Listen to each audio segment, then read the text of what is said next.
হযরতে বড় পীর আব্দুল কাদের জিলানী রাহমাতুল্লাহ আলাইহি, আল্লাহর জবরদস্ত ওলি, সৈয়দ, অত্যন্ত উচ্চ মানের আলেম। তার সম্পর্কে এক শ্রেণীর আলেম নামধারী লোকেরা তাকে আল্লাহর কাছে পৌঁছায় দিয়েছে, আল্লাহর সমকক্ষ করে দিয়েছে। তাকে দস্তগীর বলা হচ্ছে। কিসের দস্তগীর? তো বলে যে মেরাজের রাত্রে রাসূল করিম সাল্লাল্লাহু আলাইহি ওয়াসাল্লাম নাকি কোন জায়গায় আসার খাইছিলেন, আর উনি গিয়া তার হাত ধরেছেন, এই জন্য বলা হচ্ছে দস্তগীর। তিনি তার হাত ধরে তাকে ঠিক করে দিয়েছেন। আবার আরশে তিনি উঠতে পারছিলেন না, সেই জন্য পীর সাহেবের কাঁধের উপরে পা রেখে হুজুর সাল্লাল্লাহু আলাইহি ওয়াসাল্লাম আরশে উঠছে। আল্লাহর সিঁড়ির এত অভাব হয়েছে, এই দুনিয়া থেকে নিতে পারলেন, মহাশূন্য পাড়ি দিয়ে, ল অফ গ্রাভিটেশন পাড়ি দিয়ে আরশে আজিম পর্যন্ত, সিদরাতুল মুনতাহা পর্যন্ত নিলেন। আর ওইখানে বড় পীর সাহেবকে লাগলো তার কাঁধের উপরে পা দিয়ে তিনি উঠবেন। আহা, এর চাইতে বিদআত, এর চাইতে বাজে কথা মুসলমানদের জন্য আর কি হতে পারে? দুর্ভাগ্য এই জাতির, এই সব আলেম নামের কলঙ্ক, যারা নাকি বড় পীর সাহেবের নামে ওয়াজ করে করে বলেন, তার নামে দরুদ বানায়েছে, তার নামে বলে ইয়া আব্দুল কাদের জিলানী শাইয়ান লিল্লাহ, যারা কন নাউযুবিল্লাহ। বলা হয় হে বড় পীর সাহেব, আপনি আল্লাহর রাস্তায় আমাদের কিছু দেন। আরে মিয়া সাহেব, আব্দুল কাদের জিলানী রহমতুল্লাহ আলাইহি যা পেয়েছেন আল্লাহর কাছ থেকে পেয়েছেন, তার দেওয়ার কিচ্ছু নয়। যা দিবেন আপনাকে আমাকে আল্লাহ পাক দিবেন। ইয়া গাউস আগিসনি বলা জায়েজ নাই, ইয়া গাউস আগিসনি বলতে হবে আল্লাহ পাককে। গাউসকে আল্লাহ পাক, তাকে বলতে হবে ইয়া গাউস আগিসনি, আয় আল্লাহ পাক তুমি আমাকে সাহায্য করো। সাহায্য করতে পারেন আল্লাহ পাক। বড় পীর সাহেবকে ইয়া গাউস আগিসনি বলা যাবে না। গাউসুল আজম, এই ডিগ্রি, এই খেতাব বিদআত পন্থীদের বানানো খেতাব। গাউসুল আজম কোন মানুষ হতে পারে না, পারে না, পারে না। গাউসে আজম, গাউসে আজম শুধুমাত্র আল্লাহ রাব্বুল আলামিন। গাউসে আজম কে? আল্লাহ রাব্বুল আলামিন, যিনি মানুষের ফরিয়াদ শোনেন, যিনি মানুষের ফরিয়াদ শোনেন, তিনি হচ্ছেন আল্লাহ পাক। বড় পীর সাহেবকে আমরা শ্রদ্ধা করি, কিন্তু সেই শ্রদ্ধার অর্থ এই নয় যে নবীদের চাইতে তিনি বড়, তিনি রাসূলের চাইতে বড়, তার নামে দরুদ শরীফ বানাইতে হবে, জায়েজ নাই। আশা করি এসব কথা আপনাদের মনে থাকবে। কি সব কথা তার জীবনী বানায়েছে, তার মধ্যে লিখেছেন বড় পীর সাহেবের মা, যখন বড় পীর সাহেব মায়ের পেটে ছিলেন, তখন এক ফকির তার বাড়িতে আসছে। ফকিরকে তিনি ভিক্ষা দিতে বেরিয়েছেন। মা ওই সময় ভিক্ষুক বড় পীর সাহেবের মায়ের উপরে হাত দিতে গিয়েছিল। তখন পীর সাহেব মায়ের পেটের থেকে বাঘের মতো বেরিয়ে সেই ফকিরকে ঘাড় মটকায় দিল। বাজে কথা। কোন ফকির বড় পীর সাহেবের মায়ের গায়ে হাত দেয় নাই, বাজে কথা। তারপরে তিনি মরা মানুষ চিন্তা করেছেন, খড়ম পাঠাইয়া কারে পিটাইছে, বদনা মারছে, আর এক বাড়ি যাইয়া সেই বদনা দিয়ে পিটাইয়া মাথা ফাটাই দিছে, বাজে কথা। মরা মানুষ চিন্তা করেছেন। সুতরাং এই সমস্ত বাজে কথা কান দেওয়ার কোনো কারণ নাই। ওলিউল্লাহদের কেরামত হক, সন্দেহ নাই, কিন্তু সেই কেরামত মুজিজাকে পার হতে পারবে না। কোন মুজিজা আল্লাহর কুদরতকে পার করতে পারবে না। আল্লাহ রাব্বুল আলামিন সূরা ফাতিহার ভিতরে, আমি বলেছিলাম এটা একটা অভিনন্দন পত্র। এটা কি অভিনন্দন পত্র? বান্দা অভিনন্দন পত্র পেশ করতেছে কার কাছে? আল্লাহর কাছে। এই অভিনন্দন পত্রের কয়টা ভাগ ছিল? 3টা ভাগ। প্রথম ভাগে হলো প্রশংসা, দ্বিতীয় ভাগে পরিচয়। মাশাআল্লাহ, মনে আছে সকলের। এবার আসছে 3য় অধ্যায়। এবার মূল দাবি, প্রশংসা করেছি, পরিচয়ও দিয়েছি, আমরা তোমার বান্দা। এবার প্রশ্ন হচ্ছে, চাও কি? পরিচয় তো শুনলাম, চাও কি? আল্লাহ রাব্বুল আলামিন আমাদেরকে শিখাই দিলেন কত বড় মেহেরবান তিনি, কত দয়ালু তিনি। তার কাছে চাওয়ার ভাষাটাও তিনি আমাদের শিখাই দিলেন। জনগণ সুবহানাল্লাহ। রব্বুল আলামিন আমাদের শিখালেন, এভাবে চাও, ইহদিনাস সিরাতাল মুস্তাকিম সিরাতাল্লাযীনা আন'আমতা আলাইহিম গায়রিল মাগদুবি আলাইহিম ওয়ালাদ-দাল্লিন। আয় আল্লাহ, ইহদিনাস সিরাতাল মুস্তাকিম, একটা রাস্তা চাই, সহজ সরল সঠিক একটি পথ চাই তোমার কাছে। সেই পথটা চাই যে পথ হচ্ছে নিয়ামত প্রাপ্তদের, অভিশপ্ত এবং পথভ্রষ্টদের পথ নয়। যে পথ নিয়ামত প্রাপ্তদের, ওই ধরনের একটা পথ আমরা চাই। পথ দেখাবার মালিককে কোরআনে কারীম বলছে, আল্লাহ রাব্বুল আলামিন বলেন, ওয়া আলাল্লাহি কাসদুস সাবিলি ওয়া মিনহা জাইরুন ওয়ালাউ শাআ লাহাদাকুম আজমাইন। ওয়া আলাল্লাহি কাসদুস সাবিল, সোজা রাস্তা বলে দেওয়ার দায়িত্ব আমি আল্লাহর। সোজা রাস্তা বলে দেওয়ার দায়িত্ব কার? তিনি বলছেন বলার দায়িত্ব আমার, সোজা রাস্তাটা আমি বলে দেব। আল্লাহ রাব্বুল আলামিনের কাছে বান্দা যখন রাস্তার দাবি করলো, সোজা পথ চাই, সহজ পথ একটা তোমার কাছে চাই, রব্বুল আলামিন সূরা ফাতিহার 7টা আয়াতের এই অভিনন্দন পত্রের জবাবে 30 পারা কোরআন শরীফ আল্লাহ পাক বান্দারে দান করে দিলেন। জবাবে বলে দিলেন, ওয়ানিবুদুনি হাযা সিরাতুম মুস্তাকিম। সোজা রাস্তাটা হলো আমার আনুগত্য, আমার গোলামি, আমার দাসত্ব, এটাই হলো সোজা রাস্তা। এই সোজা রাস্তাটা আমি বলবো। রাস্তা তো অনেক হতে পারে, কিন্তু সোজা রাস্তা বলে দেওয়ার দায়িত্ব কার? আল্লাহ পাকের। দেখেন এই যে বিশাল মাহফিল, এই মাহফিলে যত লোক আসছে সব লোক কি একমতের, এক চিন্তার, এক আদর্শের? না। এই কয়েক লক্ষ জনতার ভেতরে হাজারো মতের লোক আছে, হাজারো চিন্তার লোক আছে, হাজারো আদর্শের লোক আছে। সব আদর্শ, সব চিন্তা, সব কি ঠিক? সবটাই কি নির্ভুল? না, সঠিক নির্ভুল একটা। কয়টা হয়? একটাই হয় মাত্র। এই জন্য আমি দৃষ্টান্ত দিতে গিয়ে বলি, অঙ্ক পরীক্ষা যেদিন হয়, ছেলেরা অঙ্ক পরীক্ষা যেদিন দেয়, সে অঙ্ক পরীক্ষা দিতে গিয়ে অঙ্ক যারা ভুল করে তাদের ফলাফল কয় রকম হয় বলেন?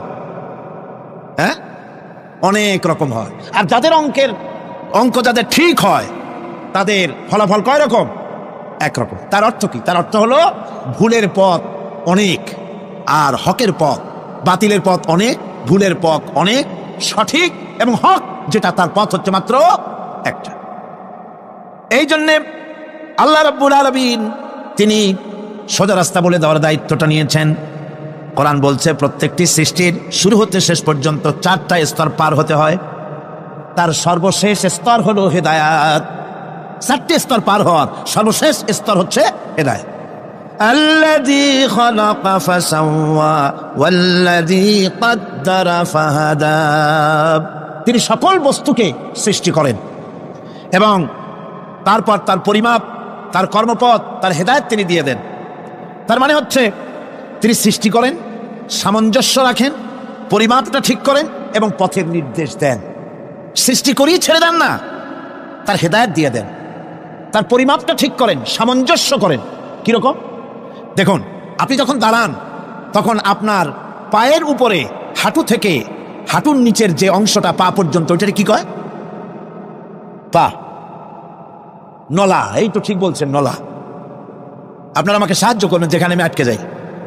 নলা, এই নলাটা পায়ের সেন্টারে যদি রাখা হতো, বোঝেন ভালো করে, পায়ের সেন্টারে এই জায়গাটা, এটা ধরুন পা, এই জায়গাটায় যদি হতো পায়ের নলাটা, হয় সিতায় পড়তেন না হয় ফুটোয় পড়তেন। আল্লাহ পাক বলছেন শুধু সৃষ্টি করি না, সামঞ্জস্য এবং পরিমাপ ঠিক করি। মাপ মতো পাটা সামনে গোড়ালির কাছে নলাটা বসায় দেওয়া হয়েছে যাতে আপনি চিত না হন, বুটো হয়ে না পড়েন। সুবহানাল্লাহ কইতে ইচ্ছা করে না? এই নলাটা যদি আঙ্গুলের দিকে আসতো আর পাটা যদি পিছনের দিকে বেশি অংশ থাকতো, যতই সামনে হাঁটতেন ততই পিছনে চলে যেতেন। ভূত নাকি, ভূতের পা থাকে নাকি পিছনের দিকে, বলে লোকেরা, আমি দেখি দেখি নেই। ভূত নাকি সামনে আগাতে গেলে পিছনে চলে যায়। এ পায়ের সামঞ্জস্যটা, অনেক কথা বলবো না, 2-1টা দৃষ্টান্ত দেবো, তাতেই বুঝে ফেলবেন। আল্লাহ পাক বলেন শুধু সৃষ্টিই করি না, তার সামঞ্জস্য এবং পরিমাপকে ঠিক করে দেই। মুরগির বাচ্চা ডিমের থেকে বেরোয়, তারে যদি ওর মায়ের শুদ্ধ যদি আপনি ফালায় দেন, পানির মধ্যে ডুবে মরে যাবে। আর ওর মার চিৎকারের চোটে সারা গ্রামের মানুষ এক জায়গায় হবে। আর হাঁসের ডিম থেকে বাচ্চা বেরোলে সেই বাচ্চা আর মা বাবা দুজনকেই ফালায় দেন পানির মধ্যে, সাঁতরায় উঠে আসবে। ঠিক কিনা? কে শিখালো সাঁতার? কে শিখালো? শুধু সৃষ্টি করেন না, আল্লাহ পাক সৃষ্টি করেন, সামঞ্জস্য এবং পরিমাপকে ঠিক করেন এবং তাকে পথের নির্দেশ দেন। এটা হলো সর্বশেষ। সৃষ্টি করে ছেড়ে দেন না। যেমন কোরআনে কারিমে হযরত ইব্রাহিম আলাইহিস সালাম তিনি তার সম্প্রদায়ের সাথে যে কথোপকথন করেছিলেন, বিষয়টি আল্লাহ পাক কোরআনে কারিমের মধ্যে কোট করে দিলেন। এই হেদায়েতের বিষয় সেখানে আছে বলে আল্লাহ পাক বিষয়টা কোরআনে জায়গা করে দিলেন। وَإِذْ قَالَ إِبْرَاهِيمُ لِأَبِيهِ وَقَوْمِهِ إِنَّنِي بَرَاءٌ مِّمَّا تَعْبُدُونَ إِلَّا الَّذِي فَطَرَنِي فَإِنَّهُ سَيَهْدِينِ। ইব্রাহিম আলাইহিস সালাম তার পিতা এবং তার গোত্রকে বললেন, তার সম্প্রদায়ের লোকদেরকে, নিঃসন্দেহে আমি মুক্ত, আমি পবিত্র। তোমরা যেসব জিনিস দিয়ে যেসব এর ইবাদত করো, গোলামি করো, আনুগত্য করো, আমি তার থেকে পবিত্র। আমি তো শুধু ইবাদত করি, গোলামি করি সেই স্রষ্টার, যিনি আমাকে সৃষ্টি করেছেন। আমার সম্পর্ক শুধুমাত্র সেই সত্তার সাথে যিনি সৃষ্টি করেছেন। আল্লাযী খালাকানি ফাহুয়া ইয়াহদিন, যিনি আমাকে সৃষ্টি করে শুধু সৃষ্টি করেন নাই, আমাকে হেদায়েত দিয়েছেন, আমাকে পথের দিশা দিয়েছেন। ওয়াল্লাযী হুয়া ইউতঈমুনি ওয়া ইয়াসকিন, যিনি আমাকে সৃষ্টি করেছেন তিনি হেদায়েত দিয়েছেন, আর আমি যখন তৃষ্ণার্ত হই তিনি আমাকে পান করান, আমি যখন ক্ষুধার্ত হই তিনি আমাকে আহার দেন।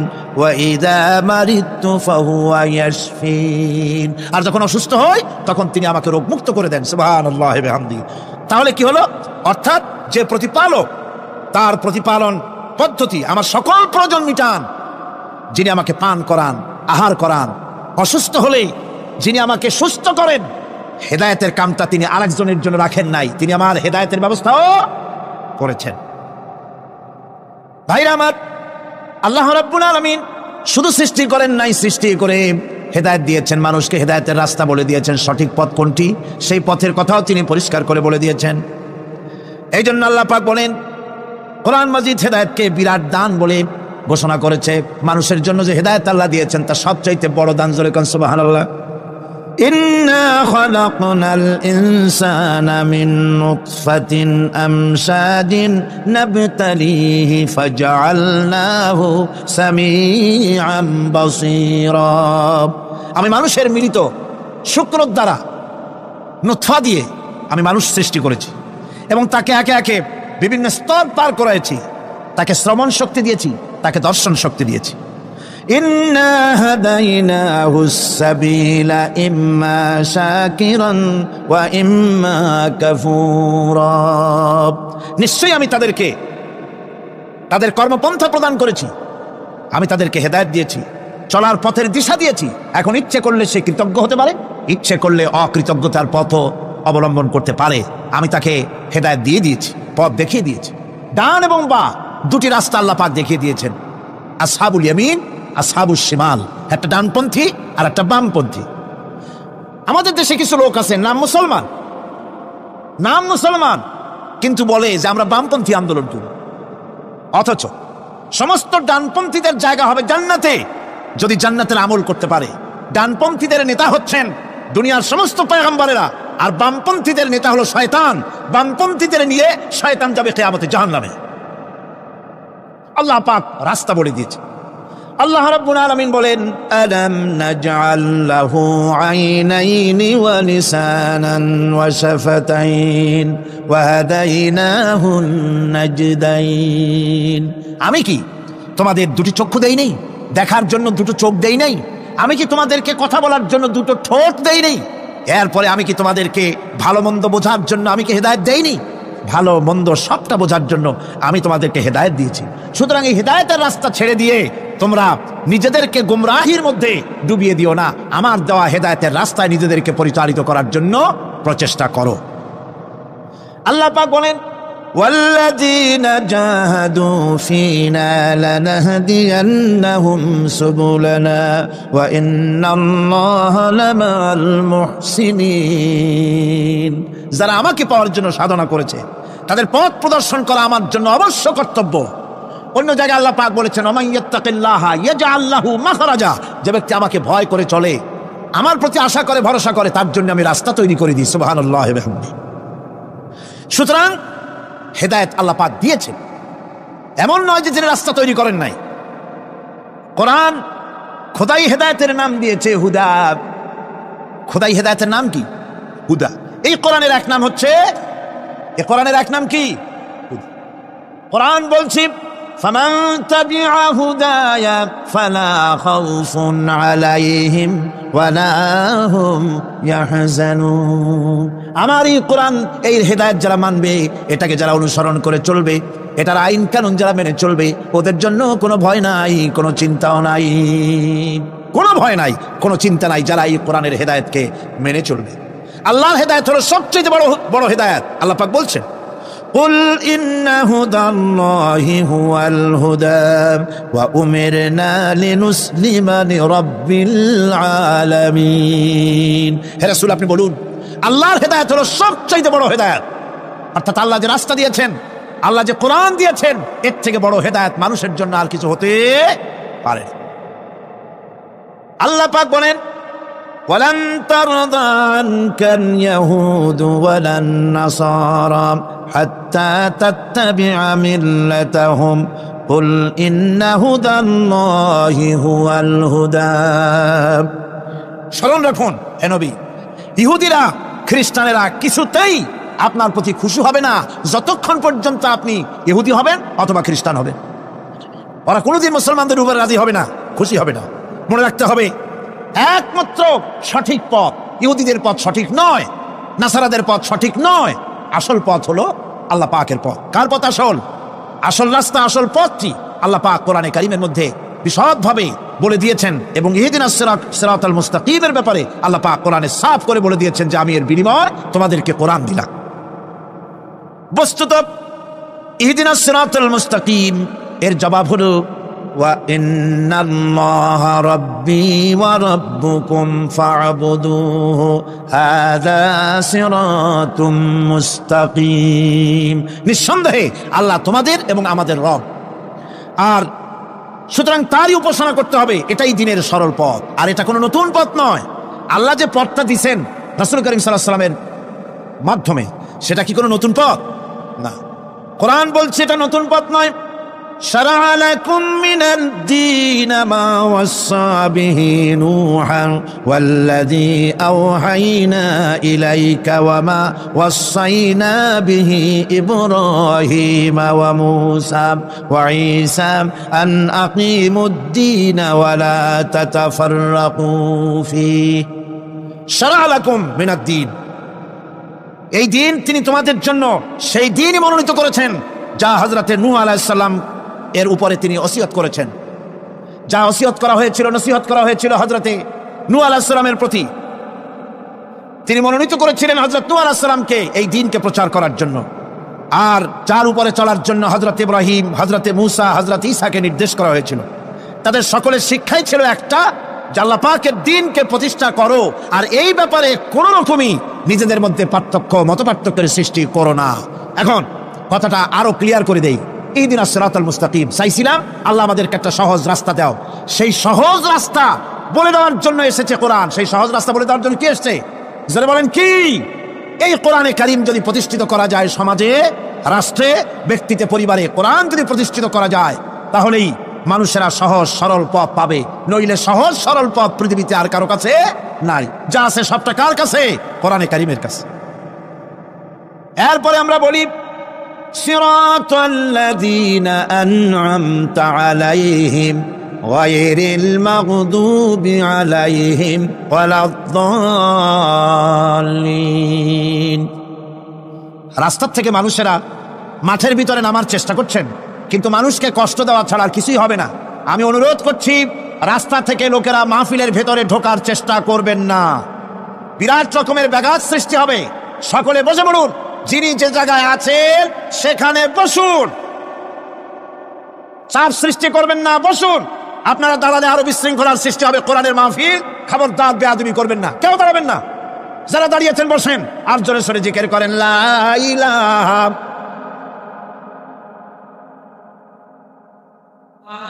لا إله إلا الله لا إله إلا الله لا إله إلا الله لا إله إلا الله لا إله إلا الله লা ইলাহা ইল্লাল্লাহ। জোরে করেন লা ইলাহা, লা ইলাহা,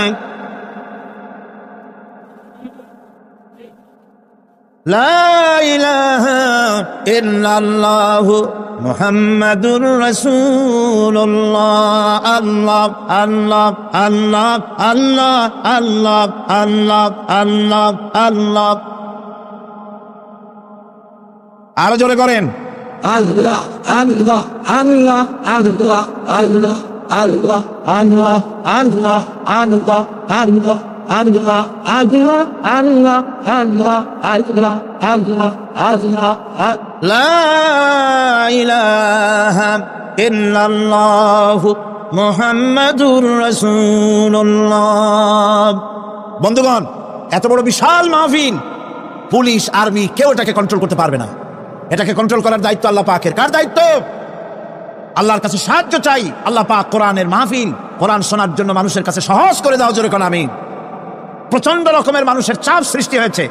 আপনারা রাস্তা থেকে মানুষকে চাপাচাপি করবেন না, সবাই বসেন, হাঁটতে চেষ্টা করবেন না। এত বড় মাহফিল, আপনি হাঁটিয়া মানুষকে কষ্ট দিবেন না। যারা যেখানে দাঁড়াইছে সেখানে বসেন, বরকত হবে। হাঁটলে গুনাহ হবে, হাঁটবেন না। বন্ধুগণ, আমি আজ খুব লম্বা কথা বলবো না, কারণ মানুষের প্রচন্ড, অতীতের যে কোনো বছরের তুলনায় প্রচন্ড চাপ সৃষ্টি হয়েছে মানুষের। আমি কথা গোছাই আনতেছি।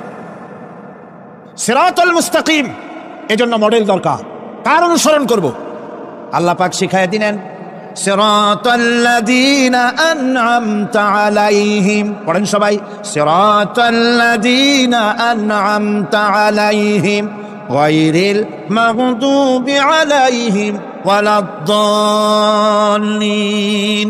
আয় আল্লাহ, অনুগ্রহপ্রাপ্ত দল, সেই রাস্তা, অনুগ্রহপ্রাপ্তদের রাস্তা চাই। তোমার মনোনীত ব্যক্তি, অনুগ্রহপ্রাপ্ত যারা, তাদের পথ অনুসরণ করতে চাই। এই অনুগ্রহপ্রাপ্ত দল কারা, সে কথা কোরআন শরীফে বলা হয়েছে। আল্লাহ রাব্বুল আলামিন বলেন, ওয়ামান ইউতি'িল্লাহা ওয়ার রাসূল ফাউলাইকা মা'আল্লাযীনা আন'আমাল্লাহু আলাইহিম মিনান নাবিয়্যিনা ওয়াস-সিদ্দীকিন ওয়াশ-শুহাদা'a ওয়াস-সালিহিন ওয়া হাসুনা উলাইকা রাফীকা। আর যে ব্যক্তি আল্লাহ এবং রাসূলের আনুগত্য স্বীকার করলো, নিঃসন্দেহে সে অনুগ্রহপ্রাপ্তদের সঙ্গী হলো। সেই অনুগ্রহপ্রাপ্ত কারা? নবীজিন 4 শ্রেণীর লোক। কয় শ্রেণী? বলেন সবাই, কয় শ্রেণী?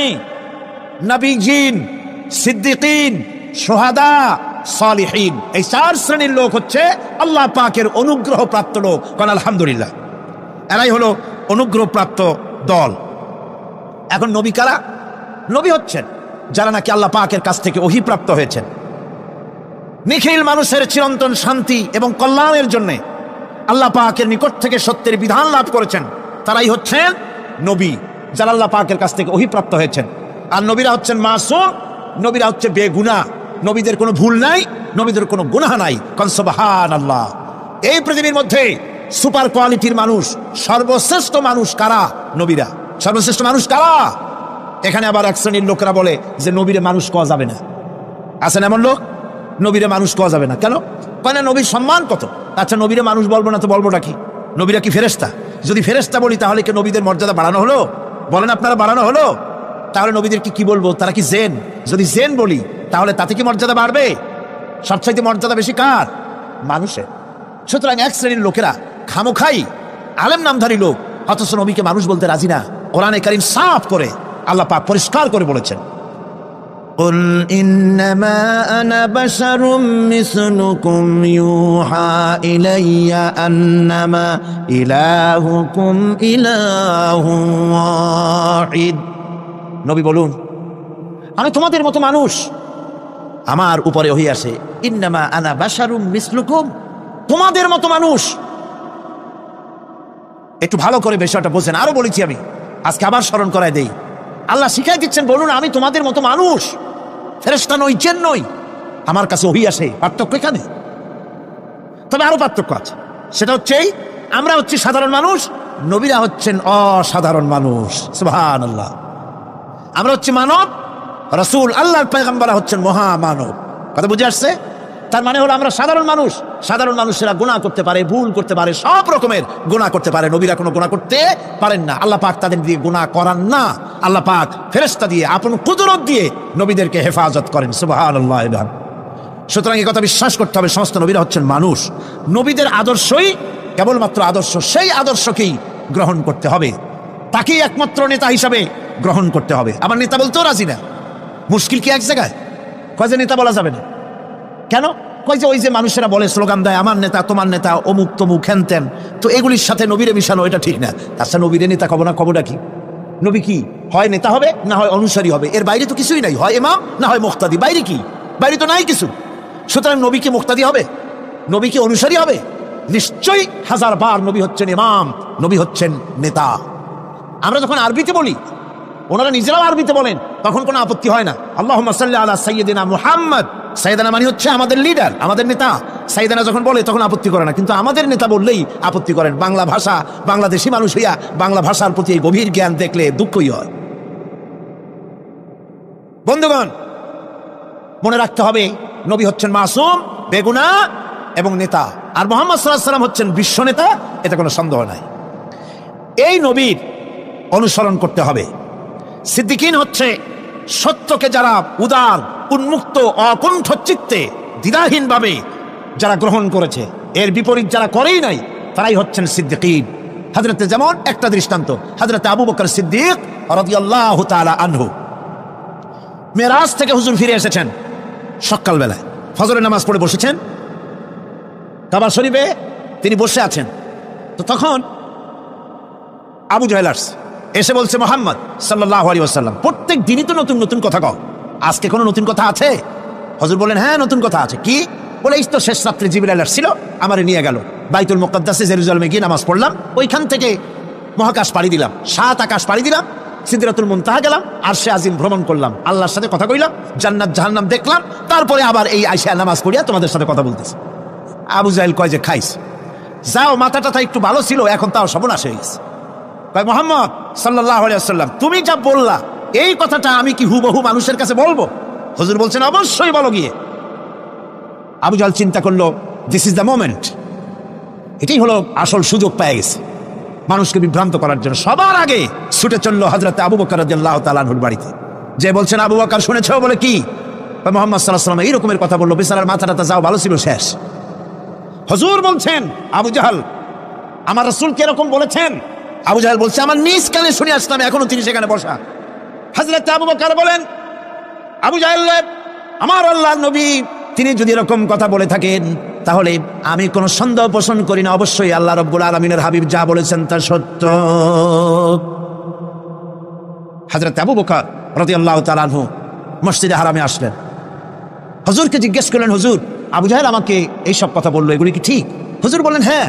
তিনি ঘটনা বয়ান করলেন। হযরত আবু বকর বললেন, হে রাসূল, আপনি যা বলেছেন সত্য বলেছেন, আপনার মেরাজ ঠিক হয়েছে, সঠিক হয়েছে, সন্দেহ নাই। হুজুর বলেন, আবু বকর, তুমি তো শুধু আবু বকর নাও, তুমি সিদ্দিক। সত্যকে যারা অকুণ্ঠ চিত্তে, অকুণ্ঠ চিত্তে, দ্বিধাহীনভাবে যারা সত্যের সামনে মাথা নত করেছে, গ্রহণ করে নিয়েছে, দ্বিমত পোষণ করে নাই, কোন রকমের দুষ্টবুদ্ধির আশ্রয় গ্রহণ করেনি, উল্টাপাল্টা করেনি, এই সমস্ত মানুষেরই হলো সিদ্দিক। আর এদের দলকেই সিদ্দিকিন বলা হয়। তাহলে নবিয়্যিন, সিদ্দিকিন, এনারা হচ্ছেন নেয়ামত প্রাপ্ত।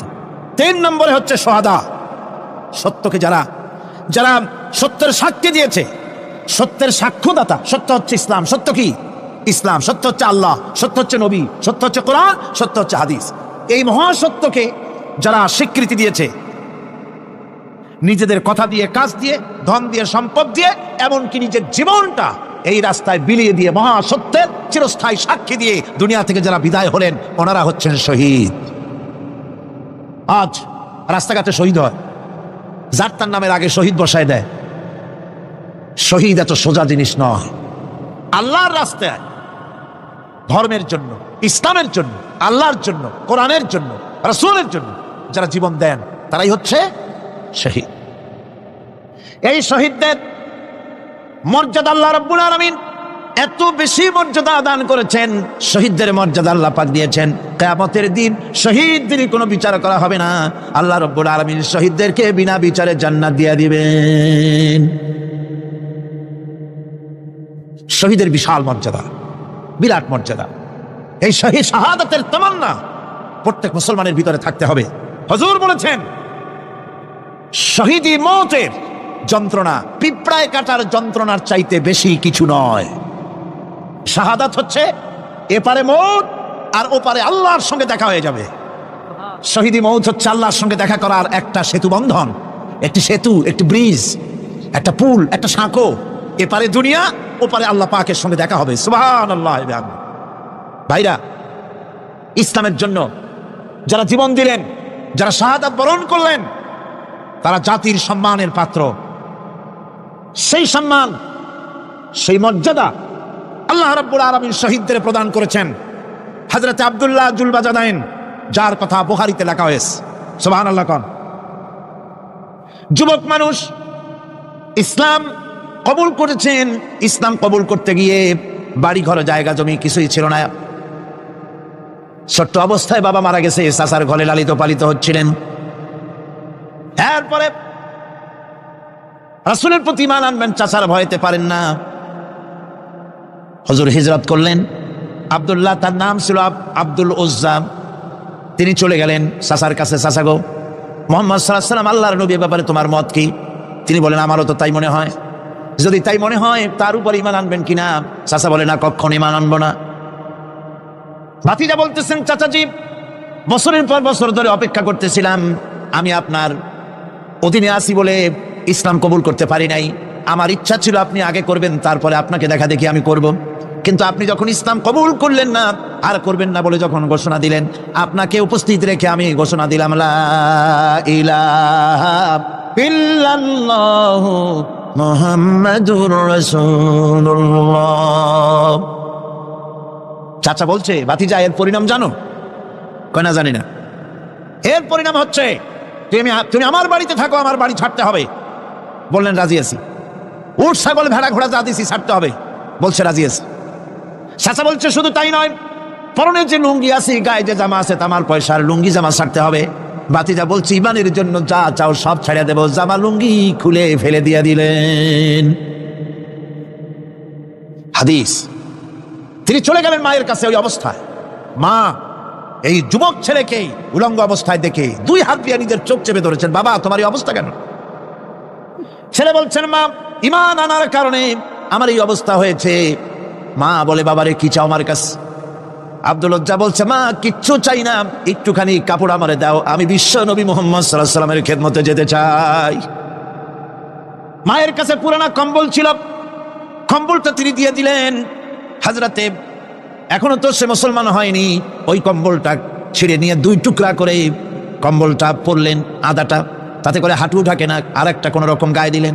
এরপরে হেঁটে হেঁটে কষ্ট করে মদিনায় চলে গেলেন। মসজিদে নববীর ভিতরে ঢুকে দরজার কাছে বসা বিশ্বনবী জনাবে মুহাম্মদ রাসূলুল্লাহ সাল্লাল্লাহু আলাইহি ওয়াসাল্লাম মসজিদে নববীতে, যুবক, হাঁটুর উপরে কাপড়, মাথার চুল উস্কো খুস্কো চেহারা, ক্ষুধার্ত চেহারা। হুজুর জিজ্ঞেস করছেন, তুমি কে? তিনি বললেন, আমার নাম আব্দুল উজ্জা। তোমার এই অবস্থা কেন? তিনি বললেন, হুজুর ঈমান আনার জন্য বাড়ি ঘর জায়গা জমিন উট বাছুর সব হারাইছি, এমনকি পরনের লুঙ্গিও আমার দেয় নাই, মার কম্বলটা ছিঁড়ে এনেছি। নবীজি আসহাবে সুফফার ভিতরেই তাকে বসতে দিলেন, তাকে থাকতে দিলেন, আর বললেন তারে কোরআন শরীফ শিখাবা। আব্দুল উজ্জাকে হুজুর বললেন, তোমার নাম উজ্জা নয়, তোমার নাম আব্দুল্লাহ। হাদিস শরীফে এসেছে আল্লাহর কাছে দুইটা নাম বেশি প্রিয়, একটা হচ্ছে আব্দুল্লাহ আর একটা হচ্ছে আব্দুর রহমান। মুসলমান হলেন। এরপরে আসহাবে সুফফার মধ্যে বসে আছেন, কোরআন শরীফ জোরে জোরে তেলাওয়াত করেন। আসহাবে সুফফা রাসূলের কাছে নালিশ করলেন, অভিযোগ করলেন, হুজুর এই আব্দুল্লাহর কোরআন শরীফ এত জোরে পড়ে, তার চিল্লানির জ্বালায় আমরা বিশ্রাম করতে পারি না। নবীজি বললেন, সাহাবীরা আব্দুল্লাহকে বেশি করে চিল্লাইতে দাও, বাধা দিও না, কারণ তার ঈমান বড় দামের ঈমান হয়েছে, ঈমান আনতে গিয়ে কিছু আনতে পারে নাই, তাকে বাধা দিও না, প্রাণ ভরে চিল্লাইতে দাও, জোরে জোরে পড়তে দাও। ইতিমধ্যে তাবুকের যুদ্ধের রণদামামা বেজে উঠেছে। রোমান সৈন্যরা হুজুরের সঙ্গে যুদ্ধ করবে, জিহাদ করবে, ইসলামকে পরাজিত করার জন্য তারা আক্রমণের প্রস্তুতি নিল। নবীজি রোমানদের সঙ্গে লড়াই হবে বলে সাহাবায়ে কেরামদের কাছে সাহায্য চাইলেন, যার কাছে যা আছে অস্ত্রপাতি জমা করো, টাকা দাও, পয়সা দাও। সবাই মিলে দিতে লাগলেন। দিতে দিতে মহিলারা গলার হাত, নাকের ফুল, কানের দুল হুজুরের সামনে স্তূপ হয়ে গেছে, টাকা করে সোনাদানা সব শুদ্ধ। হুজুর বলছেন, সাহাবীরা সবাই তো সব জিনিস দিলে, আমার আবু বকররে দেখি না কেন? হযরত আবু বকর রাদিয়াল্লাহু তাআলা আনহু একটা পিলারের আড়ালে দাঁড়ানো ছিলেন। হুজুরের ডাক শুনে তিনি আসলেন, হাতে ছোট্ট একটা থলি, চোখে পানি। থলিটা হুজুরের হাতে তুলে দিলেন। হুজুর থলি ছাড়লেন, দেখা গেল কয়েকটা দিরহাম আর কয়েক কেজি গম, আর কিছু নাই। হুজুর তাকালেন, দেখছেন আবু বকর রাদিয়াল্লাহু তাআলা আনহুর চোখের পানিতে দাড়ি ভিজে ভিজে পড়তেছে। হুজুর বললেন, আমার সাহাবীরা আজ তোমরা সকলে মিলে যে দান করেছো, সেই দানের তুলনায় আবু বকর যে দান করেছে আল্লাহ রাব্বুল আলামিনের কাছে তা বেশি মূল্য হয়েছে। মনের মধ্যে অনেকের প্রশ্ন জাগলো, কেমন করে তা হলো? আমরা এত এত দিলাম, হুজুর জিজ্ঞেস করলেন, ও সাহাবী তুমি কত দিয়েছো, বাড়ি কত আছে? তিনি বললেন এত দিছি, এত আছে। তুমি কত দিয়েছো, কত রেখে এসেছো? প্রত্যেকে এরকম বলল। হযরতে ওসমান, হযরতে ওমর, হযরতে আলী রিদওয়ানুল্লাহ তাআলা আলাইহিম আজমাইন তারাও বললেন অর্ধেক এনেছি, অর্ধেক থুয়ে আসছি, 2 ভাগ এনেছি, 1 ভাগ রেখে আসছি। সব শেষে নবীজি হযরত আবু বকর রাদিয়াল্লাহু তাআলা আনহুকে প্রশ্ন করলেন, আবু বকর তুমি কি এনেছো আর বাড়ি কি রেখে এসেছো? হযরত আবু বকর বলেন, ইয়া রাসূলুল্লাহ, ইয়া হাবিবাল্লাহ, আমার বাড়িতে জাগতিক সম্পদ বলতে যা বুঝায় সবটুকু এনে নবীজির কদম মোবারকে দান করে দিয়েছি। আবু বকরের ঘরে এখন আল্লাহ আর তার রাসূল ছাড়া কোনো জিনিস বাকি নাই, যা ছিল সব এনেছে। হুজুর জিহাদে রওনা হলেন 30,000 সৈন্য সাথে, 30 সহস্র সৈন্য নিয়ে নবীজি তাবুকের দিকে চললেন। পথের মধ্যে হযরত আব্দুল্লাহ এসে হুজুরের সামনে দাঁড়ায় গেছেন। আব্দুল্লাহ এসে বলেন, ইয়া রাসূলুল্লাহ, একটু দাঁড়ান। এই জিহাদে মেয়ে লোক পুরুষেরা সাহাবীরা সবাই প্রাণ ভরে দান করলো, কিন্তু আমি এমন এক বান্দা, আল্লাহর কিছুই দিতে পারলাম না। আমার তো দেওয়ার মতো কিছুই নাই হুজুর, আমার দেওয়ার মতো কিছুই নাই। তবে আমি আপনার কাছে দোয়া চাই, আপনি দোয়া করুন আমি যেন এই যুদ্ধে, এই জিহাদের ময়দানে আমি যেন শহীদ হতে পারি। নবীজি বললেন, একটু বাকল নিয়ে আসো গাছের। একটা গাছের বাকল আনা হলো। এই বাকলটা হুজুর নিজ হাতে আব্দুল্লাহর হাতে বাঁধা দিলেন আর বললেন, রব্বুল আলামিন, আমি আব্দুল্লাহর রক্ত কাফেরদের জন্য হারাম করে দিলাম। হযরত আব্দুল্লাহ কেঁদে জারজার হয়ে যাচ্ছেন, বলছেন, ইয়া রাসূলুল্লাহ, আমি চাইলাম শহীদ হব আর আপনি আমার রক্তকে কাফেরদের জন্য হারাম করে দিলেন। হুজুর বলেন, আব্দুল্লাহ রে, এখন যদি তোমার মৃত্যু জ্বরের ভিতরে হয়, আল্লাহ রাব্বুল আলামিন তোমারে শাহাদাত নসিব করে দিবেন। তাবুকের ময়দানে হুজুর চলে গেলেন। কয়েকদিন পরে খবর আসলো হুজুরের কাছে, আব্দুল্লাহ কয়েকদিন জ্বর ভোগ করে আব্দুল্লাহ মারা গিয়েছেন। হুজুর বললেন, তার জানাজার ব্যবস্থা করো, কাফন দাফনের ব্যবস্থা করো। ব্যবস্থা হয়ে গেল। রাতের বেলায় দাফন হবে। একজন লোক কবরের কাছে দাঁড়ায় টিম টিম করে একটা আলো নিয়ে দাঁড়ায় আছে, আর একজন লোক কবরের ভিতরে নেমেছেন। 2 ব্যক্তি লাশ 2 হাতে উঁচু করে নিয়ে আসতেছেন কবরের কাছে।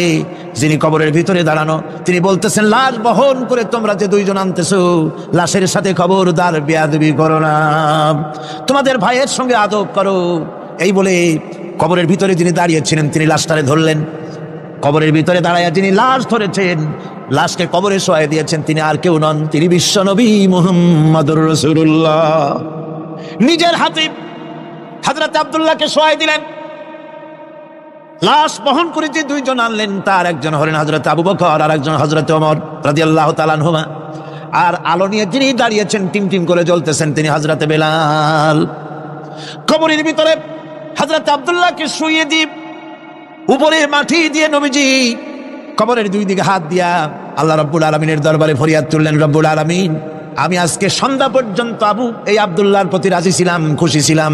আল্লাহ গো, তুমি আব্দুল্লাহর প্রতি রাজি হয়ে যাও। হযরত ইবনে মাসউদ রাদিয়াল্লাহু তাআলা আনহু পাশে দাঁড়ানো ছিলেন। চিৎকার দিয়ে কেঁদে কেঁদে বললেন, আয় আল্লাহ তাআলা, এই কবরের ভিতরে আজকে আব্দুল্লাহর লাশটা না হইয়া যদি আমার লাশ হতো, আমার ভাগ্যটা খুলে যেত। শহীদের মর্যাদা আল্লাহ পাকের কাছে সব থেকে বেশি। এই শহীদের পথ নিয়ামত প্রাপ্তদের পথ, যারা নিয়ামত পেয়েছে পৃথিবীতে, নবীজিন, সিদ্দিকিন, শুহাদা, এরাই হচ্ছেন নিয়ামত প্রাপ্ত। আল্লাহর রাস্তায় জীবন দেওয়ায় যে মজা, পৃথিবীতে আর কোনো কিছুতে সেই মজা নাই। হযরত ওমর রাদিয়াল্লাহু তাআলা আনহু দোয়া করতেন, আল্লাহুম্মা রযুকনি শাহাদাতান ফি সাবিলিক ওয়াজআল মাউতি ফি বালাদি রাসূলিক। আয় আল্লাহ, তুমি আমাকে শাহাদাতের মত আমাকে দান করো। শাহাদাতের তামান্না প্রত্যেকটি মুসলমানের ভেতরে থাকতে হবে। শহীদ হওয়া যাবে ইসলামের জন্য। সময় হয়তো আসতে পারে, হয়তো এমন সময় আসতে পারে যখন কোরআনের মর্যাদাকে টিকে রাখার জন্যে, সুন্নতে নববীকে টিকে রাখার জন্যে জান দেওয়া লাগতে পারে। তখন কি আপনারা জীবন দিতে পারবেন?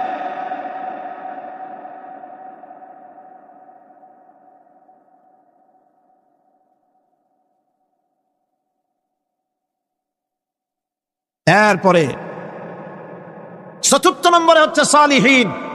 4th নম্বরে কি?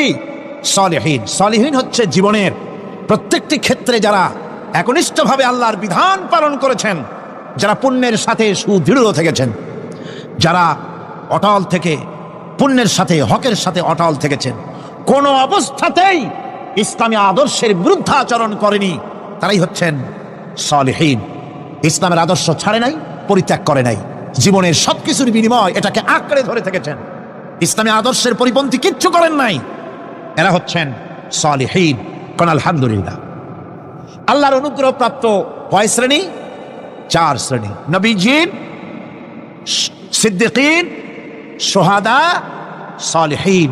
এই 4 শ্রেণীর লোকেরাই হচ্ছে নিয়ামত। আমরা বলেছি সিরাতাল্লাযীনা আন'আমতা আলাইহিম গায়রিল মাগদুবি আলাইহিম ওয়ালাদ-দাল্লিন। নিয়ামত প্রাপ্তদের পথ চাই, অনুগ্রহ প্রাপ্তদের পথ, আর অভিশপ্ত পথভ্রষ্টদের পথ আমরা চাই না, আমরা পরিহার করে চলবো। এটা একটু আদাও বটে। যারা অভিশপ্ত, যারা পথভ্রষ্ট, ওরা কারা? মাগদুব এবং দল্লিন।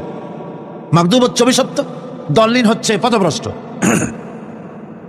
দুনিয়ার সমস্ত মুফাসসিরিন, মুহাদ্দিসিন সব একমত, মাগদুব হচ্ছে ইহুদিরা। মাগদুব কারা? বলেন না কারা? আর দল্লিন, অভিশপ্ত কারা? খ্রিস্টানেরা। বলেন কারা? একটুখানি জোরে সোরে দরুদ শরীফ পড়েন। সালাতুন ইয়া রাসূলাল্লাহ আলাইকুম, সালামুন ইয়া হাবিবাল্লাহ আলাইকুম। জোরে পড়েন।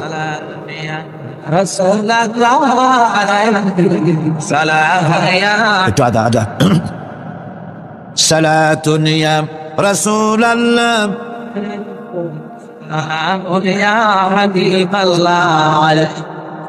ভাইরা, ইহুদিদের অভিশপ্ত হওয়ার কারণটা কি? আল্লাহ রাব্বুল আলামিন বলেন, শোনো কারণ কি। وَضُرِبَتْ عَلَيْهِمُ الْمَسْكَنَةُ ذَلِكَ بِأَنَّهُمْ كَانُوا يَكْفُرُونَ بِآيَاتِ اللَّهِ وَيَقْتُلُونَ الْأَنْبِيَاءَ بِغَيْرِ حَقٍّ ذَلِكَ بِمَا عَصَوْا وَكَانُوا يَعْتَدُونَ। তাদের উপর দারিদ্র এবং অসহায়তার অভিশাপ বর্ষিত হয়েছে। এর কারণ হলো তারা আল্লাহ পাকের আয়াতকে অস্বীকার করেছে, তারা অকারণে আল্লাহর নবীদেরকে হত্যা করেছে এবং প্রত্যেকটি ব্যাপারে আল্লাহর শরীয়তের সীমা লঙ্ঘন করেছে। যুরিবাত আলাইহিমুল যিল্লাতু ওয়াল মাসকানা ওয়া বাউ বিগাযাবিন মিনাল্লাহ।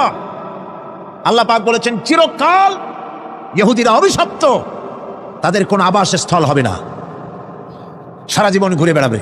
আপনারা বলবেন, কই ঘুরে বেড়ায় না তো, তাদের তো জায়গা হয়েছে জেরুজালেমে, ইসরায়েলে, সেখানে তারা জায়গা করে নিয়েছে। তাহলে এটা কেমন হলো? এটা এইভাবে হয়েছে, ওখানে তাদেরকে প্রতিষ্ঠিত করেছে আমেরিকা, ঠিক কিনা? আল্লাহ পাক কোরআন শরীফের মধ্যে বলেছেন, যদিও মানুষের সাহায্যে কোনো জায়গায় তাদেরকে আল্লাহর ইচ্ছায় অথবা মানুষের সাহায্যে কোথাও যদি জায়গা হয়, অপমানের জীবন যাপন করতে হবে সারাটা জীবন, কিয়ামত পর্যন্ত দুঃখে দুঃখে মরতে হবে, দেশে দেশে ঘুরে বেড়াতে হবে ভিক্ষুকের মতো। সে অবস্থাই হয়েছে। আমেরিকা ওদের উপর থেকে হাত উঠায়নি। মধ্যপ্রাচ্যের আজকের 20 ফোড়া ইসরায়েল, আমেরিকা যদি তাদের রুবুবিয়াতে প্রতিপালনের হাতটা উঠায় নেয়, তাহলে আরব দেশে যত লোক আছে যুদ্ধ করা লাগবে না, এক পাশে গিয়ে পেশাব করলে ভাসিয়া লোহিত সাগরে চলে যাবে। সুতরাং এই ইহুদিদের পথ অনুসরণ করা যাবে না। ইহুদিরা অপরাধ করছিল কি? একটু আগেই বললাম, তারা আল্লাহর আয়াত অস্বীকার করেছে, তারা নবীদেরকে হত্যা করেছে, এটাই হলো তাদের অপরাধ। তারা শরীয়তের ব্যাপারে বাড়াবাড়ি করেছে। আর খ্রিস্টানরা, তাদের অপরাধ কি? তাদের অপরাধ হচ্ছে তারা আল্লাহর বিধানের উপরে তারাও বাড়াবাড়ি করেছে। তারা নিজেদের আল্লাহর বিধান বাদ দিয়ে নিজেদের মন গড়া জীবনযাপন শুরু করেছে। তারা ঈসা আলাইহিস সালামকে আল্লাহর ছেলে বানাইছে। তারা মদ খায়, তারা জিনা করে, তারা শুকর খায়, তাদের উপরে শরিয়তকে সম্পূর্ণ বুড়ো আঙ্গুল দেখায়া তারা মুশরিকের চাইতেও খারাপ হয়ে গিয়েছে, ঠিক কিনা? এরা, হিন্দুরা কখনো বলে না যে আল্লাহর ছেলে মেয়ে আছে, বলে নাকি? কিন্তু ওরা আল্লাহর ছেলে বানাইছে, মেয়ে বানাইছে, বউ বানাইছে। নাউজুবিল্লাহ। আমেরিকায়, ইংল্যান্ডে, সেসব জায়গায় গির্জায় আজ আর খ্রিস্টান যাওয়ার লোক নাই। সপ্তাহে একদিন ইবাদত করে, সানডে। সেই সপ্তাহে একদিন ইবাদত করতে লোক পাওয়া যায় না। সেদিন তারা ফুর্তিনাট্টি করার জন্য বউ বাচ্চা নিয়ে, মদ টদ নিয়ে, সিবেচে গিয়ে কাপড় চোপড় ভালাইয়া যা খুশি তাই করে। তারা মসজিদে আসে না, কি বলে, গির্জায় যায় না। ফলে আমার নিজের চোখে দেখেছি বহুত গির্জা এমন আছে যার সামনে লেখা আছে ফর সেল, বিক্রয়ের জন্য। এই সাইনবোর্ড যখন লাগায়, এলাকার মুসলমানেরা চান্দা তুলিয়া গির্জা কিনা সব সমানে মসজিদ বানাইতেছে। ইংল্যান্ডে আজ থেকে 100 বছর আগে মসজিদ ছিল মাত্র একটা। সেই গ্রেট ব্রিটেনে এখন মসজিদের সংখ্যা 7,000-এর উপরে। আলহামদুলিল্লাহ। সুতরাং এই খ্রিস্টান এবং ইহুদিদের পথ অনুসরণ করা যাবে না, কিন্তু তারপরেও আমরা অনুসরণ করছি না, করছি না? করছি। বিশ্বকবি, কবি সম্রাট আল্লামা ডক্টর ইকবাল रहमतुल्लाह अलैहि सुंदर করে বলেছেন, वदर में हो तुम नसारा तो तमद्दुन में हो नूद, वदर में हो तुम नसारा तो तमद्दुन में हो नूद, ये मुसलमान है जिन्हें देख के शर्माए यहूद। चल चलने हिंदू তুমি, বেশভূষাতে খ্রিস্টান, মুসলমান এই যারে দেখে ইহুদ করে লজ্জা জ্ঞান। তুমি নাকি মুসলমান? কাপড় চোপড় দেখলে মনে হয় তুমি তো খ্রিস্টান, জামা কাপড় তোমার অবস্থা দেখলে মনে হয় তুমি খ্রিস্টান, তোমার ওঠা বসা বিয়ে শাদী সংস্কৃতি দেখলে মনে হয় তুমি হিন্দু, আর তোমার লেনদেন দেখলে ইহুদিরা পর্যন্ত তোমাকে ঘৃণা করে। কথা ঠিক কিনা? কথা ঠিক কিনা? এই হলো মুসলমানদের অবস্থা। সুতরাং আল্লাহ পাক বলছেন ইহুদিদেরকে ছাড়তে হবে, খ্রিস্টানদের অনুকরণ ছাড়তে হবে। ইহুদি খ্রিস্টান সকলের অনুকরণ ছেড়ে দিয়ে নিয়ামত প্রাপ্ত ওই 4 শ্রেণীর লোকের অনুসরণ করতে হবে, তাহলেই খাঁটি মুসলমান হওয়া যাবে। কোন আলহামদুলিল্লাহ। এই হলো সূরা ফাতিহা, যা গত আজকের দিন সহ 5 দিন আমরা আলোচনা করলাম। কোন আলহামদুলিল্লাহ। এখন এই সূরা ফাতিহাকে আমি আপনাদের পকেটে উঠাই দিতে চাই, যাতে করে মনে থাকে। 5 দিনের অনেক কথা এক জায়গায় করে দিলে মনে করতে সুবিধা হবে, ঠিক কিনা? মনে রাখতে সুবিধা হবে। সূরা ফাতিহা আয়াত কয়টা? এই 7টি আয়াতের 7টি শিক্ষা আছে। সূরা ফাতিহার শিক্ষা 1, সকল প্রশংসা কেবলমাত্র, হাদিস শরীফে এসেছে, এটা মুদিহাল ফাসিক ইহতাজ্জাতিল আরশ, যখন কোন ফাসিকের প্রশংসা করা হয়, যে ব্যক্তি নামাজ পড়ে না, রোজা করে না, দিন মানে না, ঈমান নাই, চরিত্র নাই, এমন লোককে যখন প্রশংসা করা হয়, আল্লাহ পাকের আরশ গোসায় থরথর করে কাঁপতে থাকে। সুতরাং সমস্ত প্রশংসা হবে কার? পার্লামেন্টে যখন বাজেট বক্তৃতা হলো, বাজেটের উপরে 39 ঘন্টা আলোচনার সুযোগ এলো। আমি দেখলাম প্রত্যেকেই আলোচনার সময় বলছেন, আমি স্মরণ করছি সহস্র বছরের অমুক, শ্রেষ্ঠ অমুক, আমার নেতা অমুক, এভাবে বলছে। প্রত্যেকেই দাঁড়িয়ে বলছে আমি স্মরণ করি অমুক আর তমুক। আমি খুব চিন্তায় পড়ে গেলাম, আহারে, পৃথিবীর 2য় বৃহত্তম মুসলিম দেশ, আমার আল্লাহর নাম উঠছে না। আমি সময় পেলাম 25 মিনিট।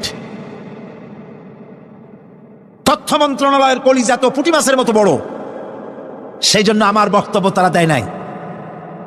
ওই 25 মিনিটে আমি যে আলোচনা করেছি, আমি প্রথম দাঁড়ায়া আমার তৃপ্তি, মনে হয় এই রকমের তৃপ্তি আমার কখনো নিকট বর্তমানে কোনোদিন হয়েছে কিনা আল্লাহ জানে। ওই দিন আমি যা তৃপ্তি পেয়েছি, আমি দাঁড়িয়ে বললাম নাহমাদু নুসাল্লি আলা হামদ সানা কুইয়া, তারপরে বললাম আমি স্মরণ করছি হৃদয়ের সবটুকুন আবেগ উজাড় করে, জীবনের সব শ্রদ্ধা একত্রিত করে আমি স্মরণ করছি। যখন বলছি দেখি 2 দিকের মানুষ হতচকিত হয়েছে, কার নাম কই? আমি বললাম আমি স্মরণ করছি বিশাল ওই আকাশের মালিক, বিস্তীর্ণ এই জমিনের মালিক, কুল কায়নাতের মালিক আমার আল্লাহ রাব্বুল আলামিনকে স্মরণ করছি।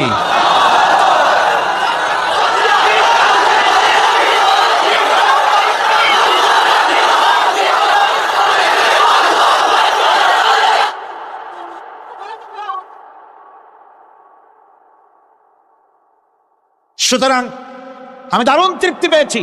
আপনাদেরকেও বলি, প্রশংসা হবে কেবলমাত্র আল্লাহ পাকের। প্রশংসা কার? আর প্রশংসা হবে বিশ্বনবী জনাবে মুহাম্মদ রাসূলুল্লাহ সাল্লাল্লাহু আলাইহি ওয়াসাল্লাম। চিৎকার মেরে সারা জীবন আল্লাহ এবং রাসূলের প্রশংসা করতেই থাকবো ইনশাআল্লাহ। আমাদের করতে হবে, মুসলমানদের দায়িত্ব। আর প্রশংসা করব যারা আমার রাসূলের, আল্লাহর হুকুম মানে আর আমার রাসূলের অনুকরণ যারা করে, তারা আমাদের সম্মানের পাত্র। আলহামদুলিল্লাহ। 2, শেষ বিচারের একমাত্র মালিক হচ্ছেন আল্লাহ পাক। সূরা ফাতিহার দ্বিতীয় শিক্ষা, শেষ বিচারের দিন, ডে অফ জাজমেন্ট, শেষ বিচারের দিনের মালিককে একচ্ছত্র অধিপতি আল্লাহ রাব্বুল আলামিন। যেদিন কেউ কথা বলতে পারবে না আল্লাহ পাকের নির্দেশ ছাড়া, সেই হাসরের মাঠের একচ্ছত্র মালিক আল্লাহ পাক। সুপ্রিম কোর্টের সুপ্রিম কোর্ট, সমস্ত জাস্টিসদের জাস্টিস হবেন আল্লাহ সুবহানাহু ওয়া তাআলা। এটা হলো দ্বিতীয় শিক্ষা, মনে রাখতে হবে। সেদিন আল্লাহ পাক তিনি বিচার করবেন, কঠিন বিচার হবে সেদিন, এটা মনে রাখতে হবে। 3 নম্বরের শিক্ষা হচ্ছে সূরা ফাতিহার শিক্ষা নাম্বার 3, জীবনের সকল ক্ষেত্রে গোলামি, আনুগত্য, দাসত্ব একমাত্র কেবলমাত্র শুধুমাত্র আল্লাহ রাব্বুল আলামিনের। গোলামি কার হবে? চিল্লায় বলেন, কার হবে? 3। 4 নম্বরে সাহায্য চাইতে হবে কেবলমাত্র কার কাছে? আল্লাহ পাকের কাছে। 5, হেদায়েতের গ্রন্থ হিসাবে গ্রহণ করতে হবে আল্লাহ পাকের কোরআনে কারীমকে। 6, অনুসরণ করতে হবে কেবলমাত্র নবীজিন, সিদ্দিকিন, শুহাদা, সালেহিনদেরকে। 7, জীবনের সকল স্তর থেকে ইহুদি এবং নাসারাদের প্রভাব মুক্ত করতে হবে নিজের জীবনকে। ইহুদি, নাসারা, আল্লাহ বিরোধী যারা মুশরিক, নাস্তিক, মুরতাদ, এর সবগুলি থেকে নিজেকে মুক্ত করতে হবে। গোলামি হবে কেবলমাত্র আল্লাহ পাকে। আর এইভাবে 7টি আয়াতের 7টি শিক্ষা আপনাদের সামনে পেশ করলাম। আল্লাহ রাব্বুল আলামিন এগুলির জন্য মানার তৌফিক আমাদের দেন, আমরা বলি আমিন। আরো জোরে বলেন আমিন। বন্ধুগণ, গায়রিল মাগদুবি আলাইহিম ওয়ালাদ-দাল্লিন আমরা পড়ি, ইহুদি এবং খ্রিস্টানের পথ অনুসরণ করব না বলি, কিন্তু এই তো 1 জানুয়ারি আসতেছে।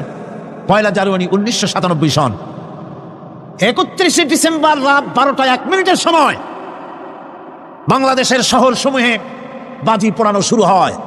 কথা ঠিক কিনা? আমি জিজ্ঞেস করতে চাই, এটা কি খ্রিস্টানের দেশ? জোরে বলেন, এটা কি খ্রিস্টানের দেশ? অবশ্য আমাদের দেশে খ্রিস্টান, হিন্দু, বৌদ্ধ যারা আছে তারাও আমাদের নাগরিক, সন্দেহ নাই। কিন্তু এই দেশ হচ্ছে পৃথিবীর 2য় বৃহত্তম মুসলিম দেশ। খ্রিস্টানেরা নববর্ষ উদযাপনের জন্য বাজি পোড়াক, ফুর্তি করুক, যা মল্লায় তাই করুক, কিন্তু একজন মুসলমান এই নববর্ষ উদযাপনের জন্য বাজি পোড়াতে পারে না, বোমা ফুটাতে পারে না, ফুর্তি করতে পারে না। মানে নাই, জাস্টিফিকেশন নাই। এটা যদি করা হয় আপনি খ্রিস্টানদের গোলামি করছেন, এটাই প্রমাণিত হবে। 1 বৈশাখ নববর্ষ উদযাপন করা হয় আমাদের দেশে, আজ 2-4 বছর ধরে শুরু হয়েছে 1 বৈশাখ উদযাপন করা। 1 বৈশাখে সকালবেলায় বাসন্তী রঙের শাড়ি পরে সারা রাত রাস্তায় আলপনা এঁকে রমনা লেকের পাশে গিয়ে যুবতী আর যুবকরা বাসন্তী রঙের শাড়ি পরে সূর্য উদয়ের পানে করজোড়ে সেদিকে তাকিয়ে বলে, এসো হে নববৈশাখ স্বাগতম হে। বৈশাখ বলে, বাবাজিরা আমারে ডাকতেছো? ওয়েট এন্ড সি, অপেক্ষা করো, আসতেছি। যে বৈশাখকে ডাকা হলো, স্বাভাবিক বৈশাখ কাল বৈশাখীর রুদ্র রূপ ধারণ করে 180 মাইল স্পিডে এসে বাড়ি ঘর কল কারখানা ভাঙ্গিয়া জনমের মতো স্বাগতম হে। এরপর রাজনৈতিক নেতৃবৃন্দ এবং বুদ্ধিজীবী, ছাত্রছাত্রী, শিক্ষক, 1 শ্রেণীর শিক্ষকবৃন্দ মঙ্গল প্রদীপ জ্বালিয়ে দিনের সূচনা করেন। কুকুরের মুখোশ, গাধার মুখোশ, কুমিরের মুখোশ পরে মিছিল করেন। ঢোল আরো কি হাবিজাবি বাজাইয়া ফুর্তির চোটে সিটেই পড়বে না খারাপ হয়ে থাকবে, দিশা করতে পারে না। ঠিক কিনা কন? আমি জিজ্ঞেস করি, 1 বৈশাখের সাথে উদযাপন, নববর্ষ উদযাপনের সাথে মুখোশ পরার সম্পর্ক কি? গরু আর গাধার শুকরের মুখোশ পরে আপনি কি বুঝাতে চান যে নতুন বছরটা জাতির সাথে গাধার মতো ব্যবহার করবেন অথবা কুকুরের মতো? নাউযুবিল্লাহি মিন যালিক। মুসলমানদের জন্য জায়েজ নাই, হারাম হারাম। বৈশাখের কোনো গুরুত্ব নাই। 1 বৈশাখ যদি কিছু করতেই হয়, হজরের নামাজ পড়ে, দরুদ পড়ে, তেলাওয়াত করে আল্লাহর কাছে মুসলমানের দোয়া করা দরকার। আল্লাহ, বিগত বছরটা পার করেছি গুনাহ করে, নাফরমানি করে, আগামী বছর আমাদেরকে নেককার বানাও, নামাজি বানাও, চরিত্রবান বানাও, দিনদার বানাও, বছরটা দেশের জন্য, জাতির জন্য কল্যাণকর করে দাও।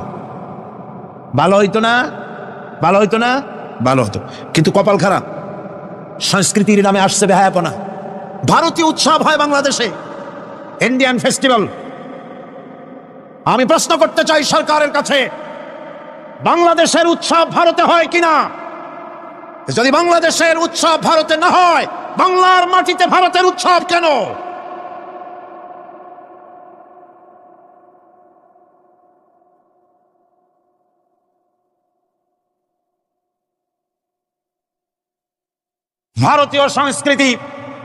ভারতীয় সংস্কৃতি মুসলমানদের জন্য এইডসের চাইতেও মারাত্মক। ওই সংস্কৃতির সাথে আমাদের কোনো মিল নাই। তেল আর পানি কোনোদিন মিশবে না। আমাদের সংস্কৃতি সম্পূর্ণ আলাদা, ঈমান ভিত্তিক, তাওহীদ ভিত্তিক সংস্কৃতি আমাদের। যুবতী মেয়েদেরকে এনে প্রতিদিন সপ্তাহে সপ্তাহে ডজনকে ডজন শিল্পী আনা হচ্ছে আমাদের দেশে, গায়িকা, নর্তকী।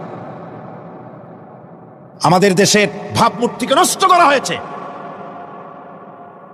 গান বাজনার দিকে উঠে পড়ে লেগে গিয়েছে জাতি আজ। এ জাতির দুর্ভাগ্য কোথায় গিয়ে ঠেকবে আল্লাহ পাক জানেন।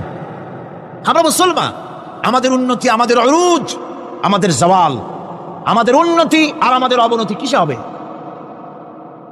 বিশ্বকবি বলছেন, তুঝে বাতাও तकदीर उमम क्या है, तुझे बताओ तकदीर उमम क्या है, शमशीर सना अव्वल तौसर बाबा घीर। এসো, এ জাতির অগ্রগতি আর উন্নতির ইতিহাস তোমারে শোনাই। এ জাতির হাতে যতদিন ছিল তরবারি, এ জাতির হাতে যতদিন ছিল কোরআন, গোটা পৃথিবী তার পায়ের উপরে চুমা খেয়েছে। আর যেদিন কোরআনের পরিবর্তে জাতির হাতে এসেছে তানপুরা, বেহালা, ঢোল, সারিন্দা, নারিন্দা, সারেগামা, পাদানিসা, তখনই কপাল পুড়েছে জাতির।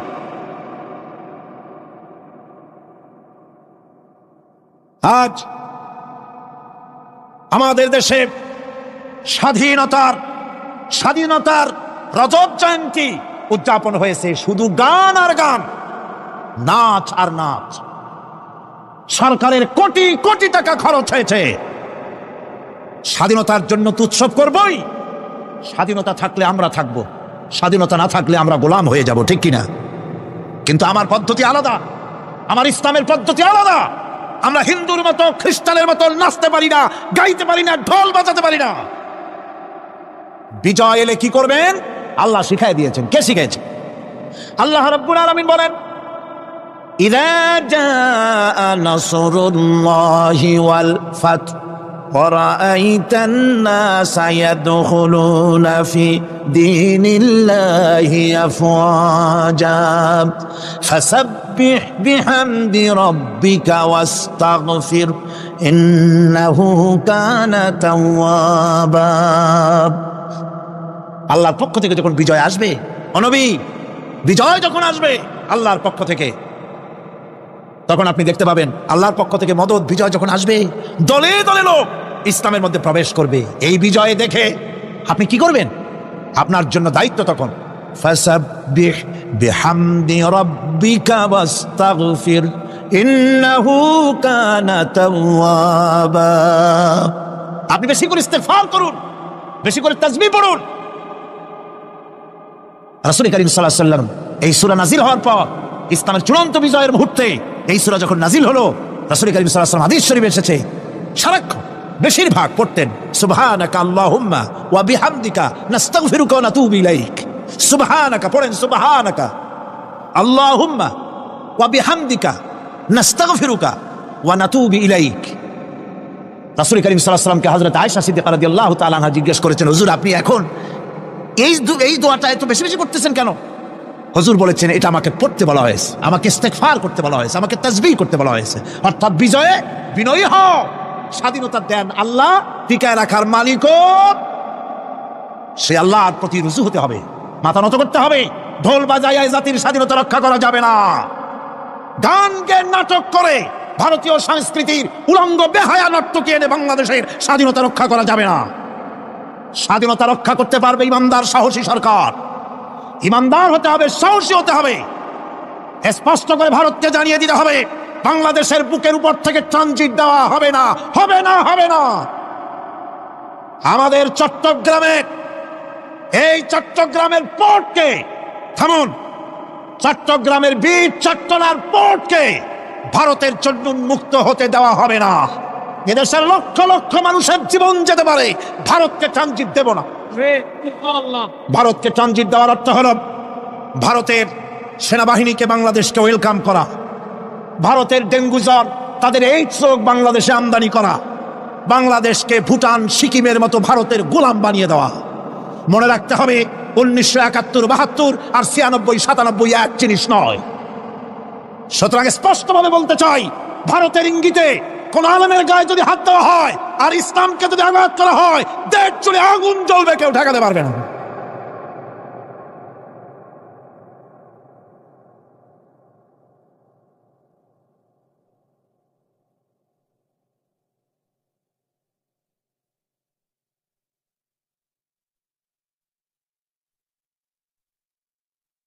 বন্ধুগণ, বন্ধুগণ, আমি বলতেছিলাম থামুন।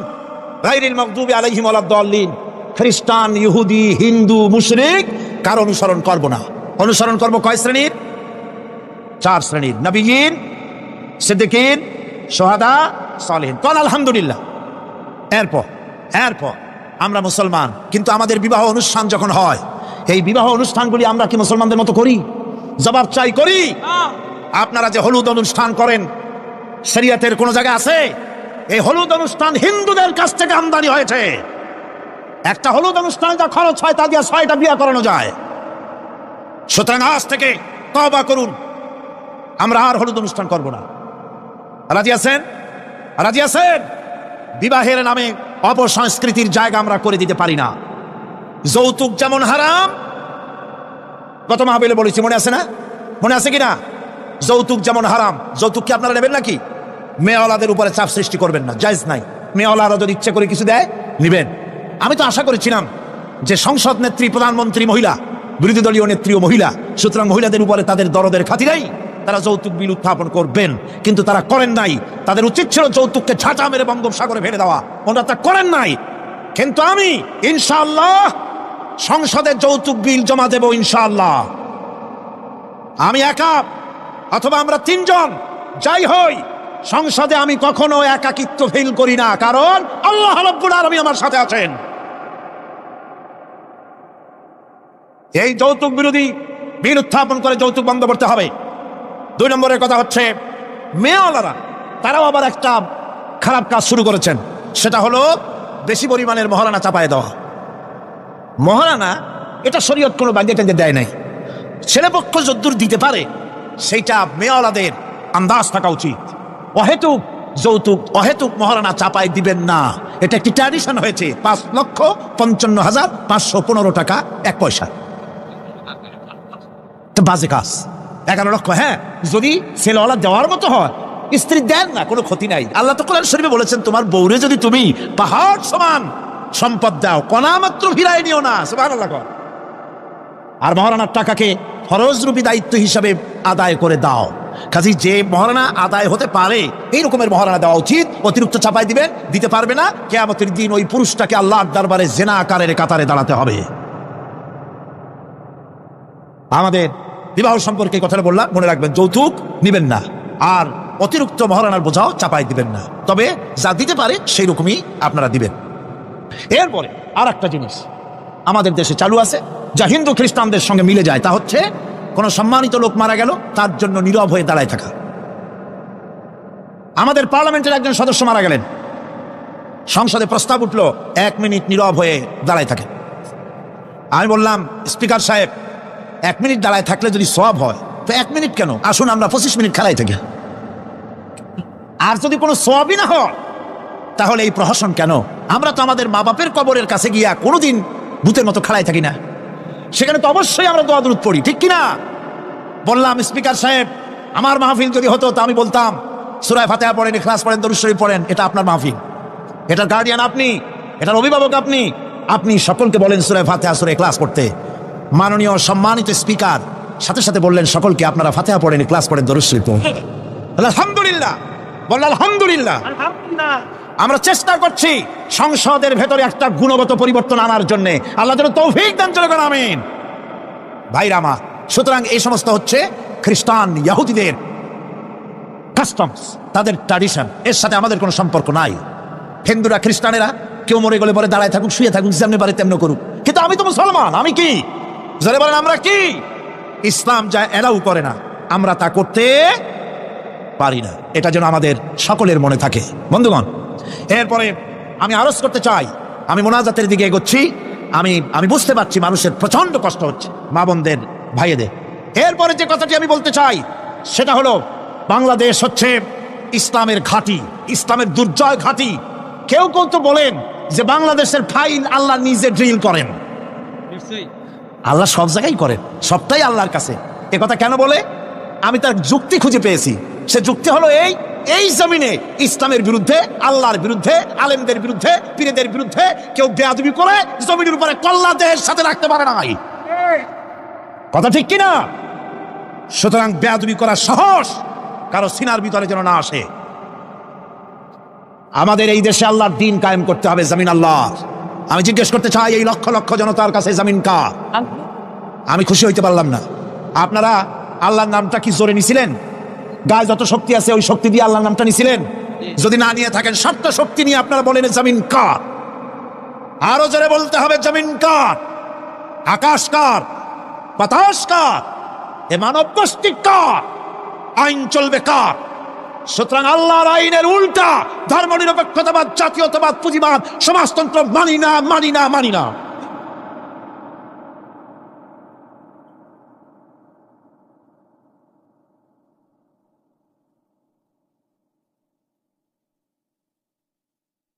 আল্লাহর এই জমিনে সরে যাও।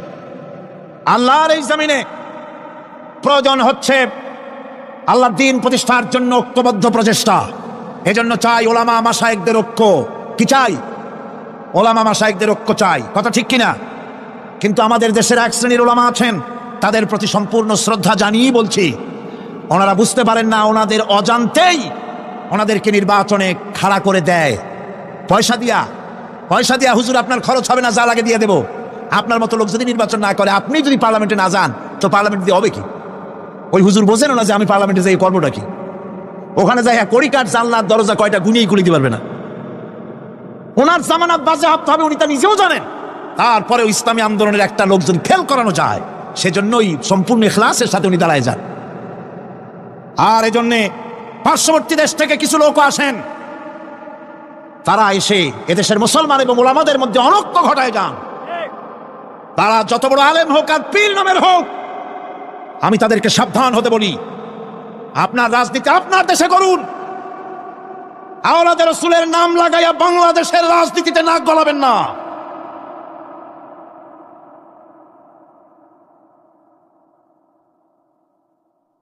ওলামাদের এক হতে হবে। আমি ওলামায়ে কেরামদের খেদমতে আরজ করি, যদি এক আমরা না হতে পারি, দ্বীন প্রতিষ্ঠা হবে না। কিয়ামতে আল্লাহর কাছে দায়ী হতে হবে। জনগণের কোনো দোষ নাই। জনগণের দোষ আছে?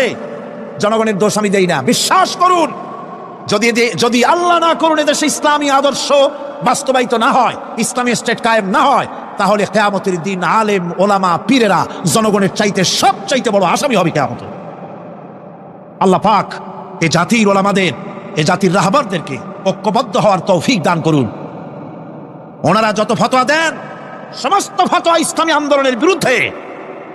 মদখোরের কাছ থেকে টাকা নিতে আপত্তি নাই, নিজের মঞ্চে চেনাকার খুনি মদখোরকে নিয়ে এক প্ল্যাটফর্মে বসে বক্তৃতা করতে আপত্তি নাই, কিন্তু ইসলামী আন্দোলনের লোককে মঞ্চে টাকা দেয় না।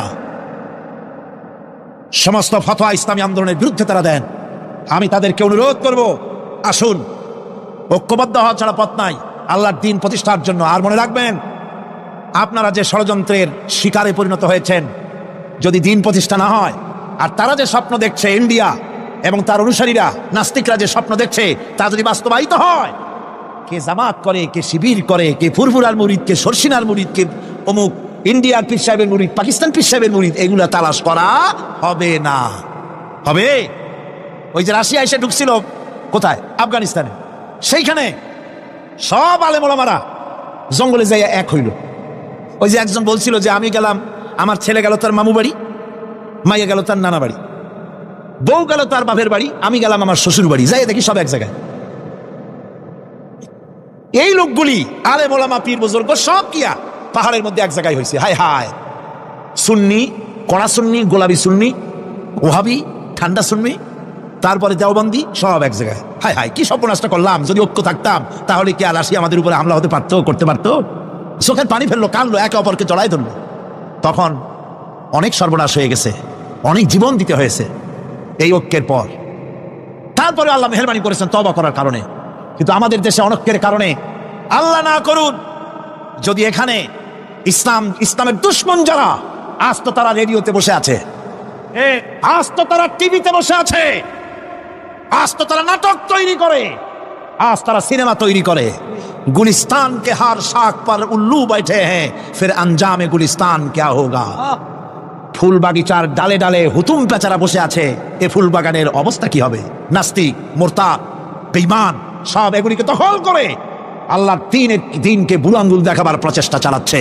যদি তাদের স্বপ্ন কামিয়াব হয়, তাহলে মনে রাখবেন ওই কাবলির মতো, যে কাবলি এসে দেখছিল যে বাঙালি ছেলে, বাংলাদেশি ছেলে, সে জাম খেতেছে, জিজ্ঞেস করছে তুম সব ক্যা খায়া করতে হো? বলছে হাম সব জাম খায়া করতে হ্যাঁ। কাবলি বলছে হাম খা सकते हैं, क्यों नहीं, जरूर तशरीफ लाइए दरख्त पर और मजे से खाइए। আসেন, গাছে ওঠেন, জমের খাওয়া খান। কাবলি উঠছে, এখন ও তো আর বোঝে না যে কোনটা ভালো লাগবে, কাঁচা পাকা যা পায় তাই খায়, মুখ কেসে কষে ভরিয়া কয় এত মজা লাগে না, মজা লাগবে কোনটা, কেমনে কি, তোমরা খাও কেমনে? ছেলে বলতেছে দেখো কালা কালা যেগুলি আছে ওইগুলো খাও, এগুলি হলো মজা।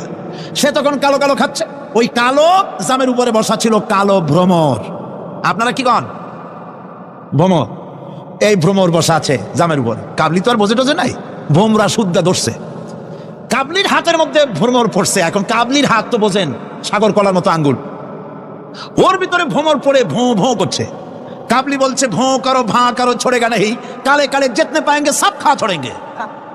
কালো পাইলেই হয়েছে।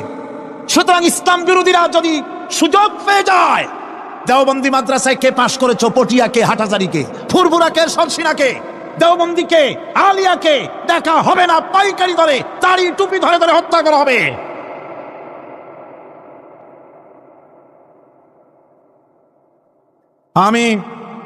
আমি অত্যন্ত বিনীতভাবে চট্টগ্রামের তাফসীরের কোরআন মাহফিলের পক্ষ থেকে গোটা দেশবাসীকে আহ্বান জানাই, আলেম ওলামাদের প্রতি বলি, আপনাদের পায়ে ধরি, ওলামা হাজরাত, পীর সাহেব কেবলারা, আপনাদের পায়ে ধরি, আল্লাহর রাস্তায় ঐক্যবদ্ধ হন, ইসলামী আন্দোলনের বিরুদ্ধে ফতোয়া দিবেন না। এটি আত্মঘাতী কাজ। নিজেদের সর্বনাশ নিজেরা করছেন, নিজেদের পায়ে নিজেরা কুড়াল মারতেছেন। এরপরে আমি যুবকদের জন্য বলবো, যুবকরা তোমরা যারা মাহফিলে এসেছো, মাহফিলের যুবকরাই বেশি আসে আলহামদুলিল্লাহ। এই জন্য মাহফিলে লোক ঠেকাবার জন্য কত যে চেষ্টা, তাদের চেষ্টার কোনো অবধি নাই। এই আমি আমার বিরুদ্ধে 1989-90 2টা বছর যা জ্বালানো হয়েছে, যেখানে যাই, আমি যাওয়ার আগেই হযরত হরতাল শরীফ এসে হাজির, 144 ধারা হাজির। তো মাহবুদের মেহেরবানি, জনগণ কোরআনের পাগল, বাংলাদেশের জনগণ যেখানে 144 দিয়েছে সরকার, জনগণ সেখানে 288 বানায় দিছে। এক পত্রিকায় দেখলাম সেখানে লিখেছে হরতালও সফল, তাফসীরও সফল। তা আবার কেমনে? তারপরে দেখলাম উনি নিজেই লিখছেন, তিনি আবার এখনকার সরকারের একজন মন্ত্রীও, প্রতিমন্ত্রী। তিনি লিখছেন সেখানে যে সাইদি যেখানে যায় হরতালের ডাক দেওয়া হয়। তো হরতালের ডাক দেওয়া হলো পরে স্কুল বন্ধ, কলেজ বন্ধ, মাদ্রাসা বন্ধ, দোকানপাট বন্ধ, কারখানা বন্ধ, সন্ধ্যার দিকে কারো কোনো কাজ নাই, সব তাফসীরে হাজির। তো দুটোই সফল হলো। কোরআনের পাগল থেকে, কোরআনের পাগলদেরকে কোরআন থেকে বঞ্চিত করা, দূরে রাখা ওদের সবচাইতে বড় ভয়। বুড়ারা ওরাই যাবে মাহফিলে, যুবকরা যায় কেন? ওদের চিন্তা যে আমাদের পুকুরের জিয়ানো মাছগুলি সব তো নিয়ে গেল, ঠেকাইতে পারবে না। এই যুবকদের শরীরের ভিতরে রক্ত কার? না না, আল্লাহর রক্ত না, আন্দাজে কথা কইেন না। এই যুবকদের মধ্যে রক্ত হিন্দুর রক্ত নাই, সূর্য সেনের এক ফোঁটা রক্ত নাই, রবীন্দ্রনাথের রক্ত নাই। এ কোটি কোটি মুসলমান যুবকের ভেতরে রয়েছে শাহ মখদুম, শাহ আমানতের রক্ত, হাজী শরিয়তুল্লাহর রক্ত রয়েছে, হাজী নিসারউদ্দিনের রক্ত, তিতুমীরের রক্ত রয়েছে। সুতরাং এই মুসলমান যুবকদেরকে ইসলামের রাস্তা থেকে সরিয়ে দেওয়া যাবে না। যুবকদের বলি, আল্লাহর দ্বীন কায়েমের জন্য ঐক্যবদ্ধ হতে হবে। বাংলাদেশ আল্লাহর জমিন, কোরআনের আইন এখানে প্রতিষ্ঠার জন্য যুবকদের বলি, ইসলাম শেখো, কোরআন শেখো, চরিত্র বানাও। When character is lost, everything is lost. চরিত্রই যখন হারাবে তখন তোমার কাছে হারাবার মতো আর কোনো জিনিস বাকি থাকবে না। চরিত্রকে বলবৎ রাখবে। চরিত্র হলো সবচাইতে মানুষ হওয়ার জন্য চরিত্র শ্রেষ্ঠ জিনিস। এই চরিত্রকে তোমরা হেফাজত করবে, 5 ওয়াক্ত নামাজ পড়বে, ওয়াকুনু মা'আস সাদিকিন, সত্যবাদীদের সাথে থাকবে। যারা ইসলামের আন্দোলন করে তাদের সাথী হও, তাদের কর্মী হও। আল্লাহ রাব্বুল আলামিন তোমাদেরকে যুগের খালিদ বিন ওলীদ আল্লাহ বানাই দিবেন। আমি তো বিশ্বাস করি এই যুবকদের হাতে ইসলামের পতাকা উড়বে বাংলাদেশে ইনশাআল্লাহ।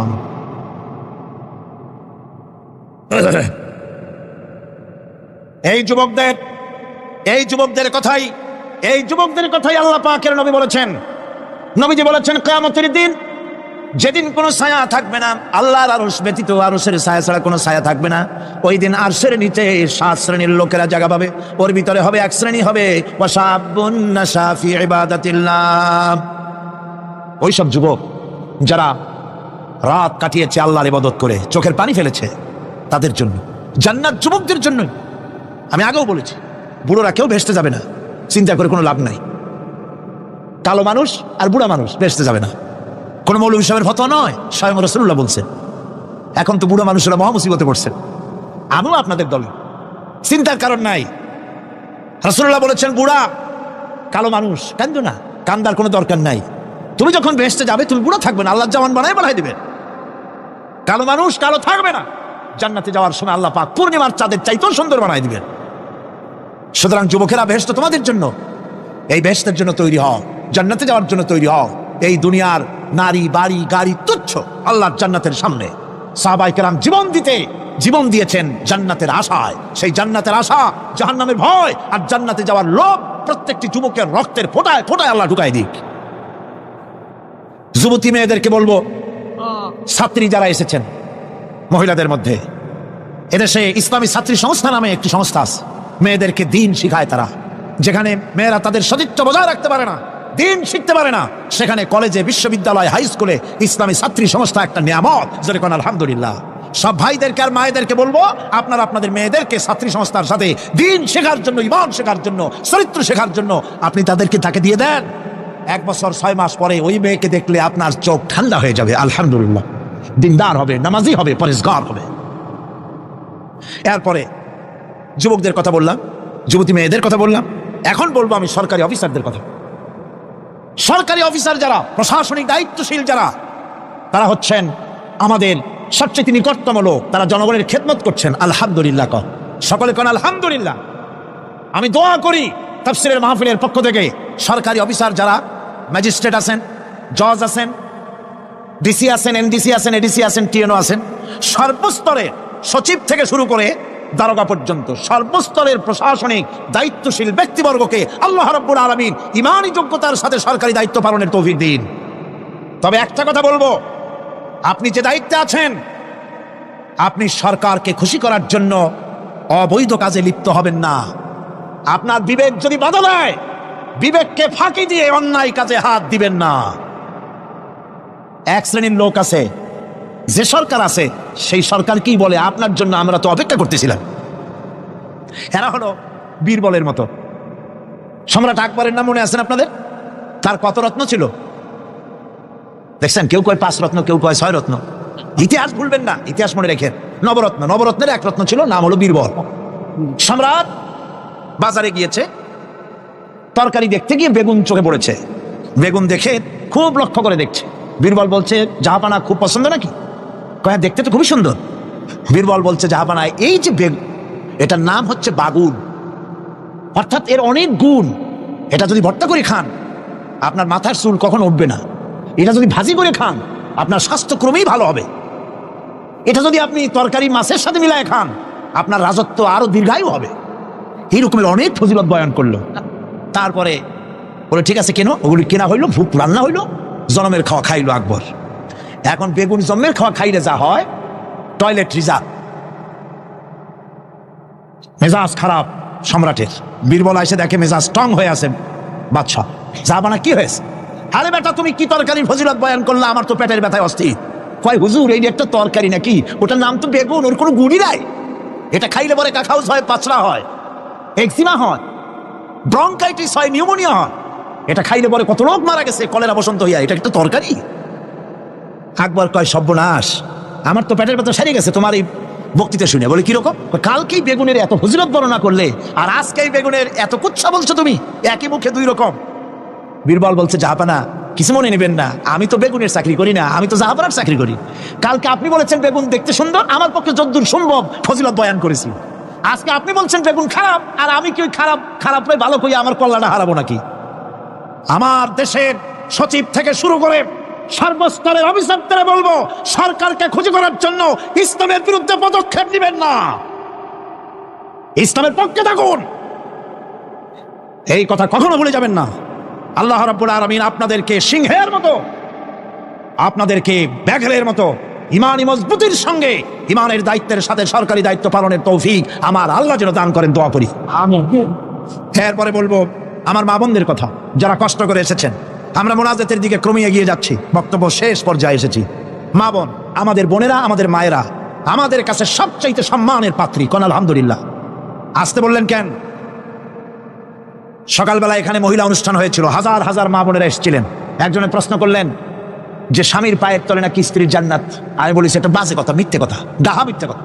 রাসূলুল্লাহ এরকম কথা কখনো বলেন নাই, বরং হুজুর বলেছেন মায়ের পায়ের তলে সন্তানের জান্নাত। আলহামদুলিল্লাহ। আমি আগেও বলেছি আমরা পুরুষ, আমাদের পায়ের তলে জুতা, আর আপনারা পর্দার আড়ালে আমাদের বোনেরা মায়েরা, আপনাদের পায়ের তলে আল্লাহর জান্নাত।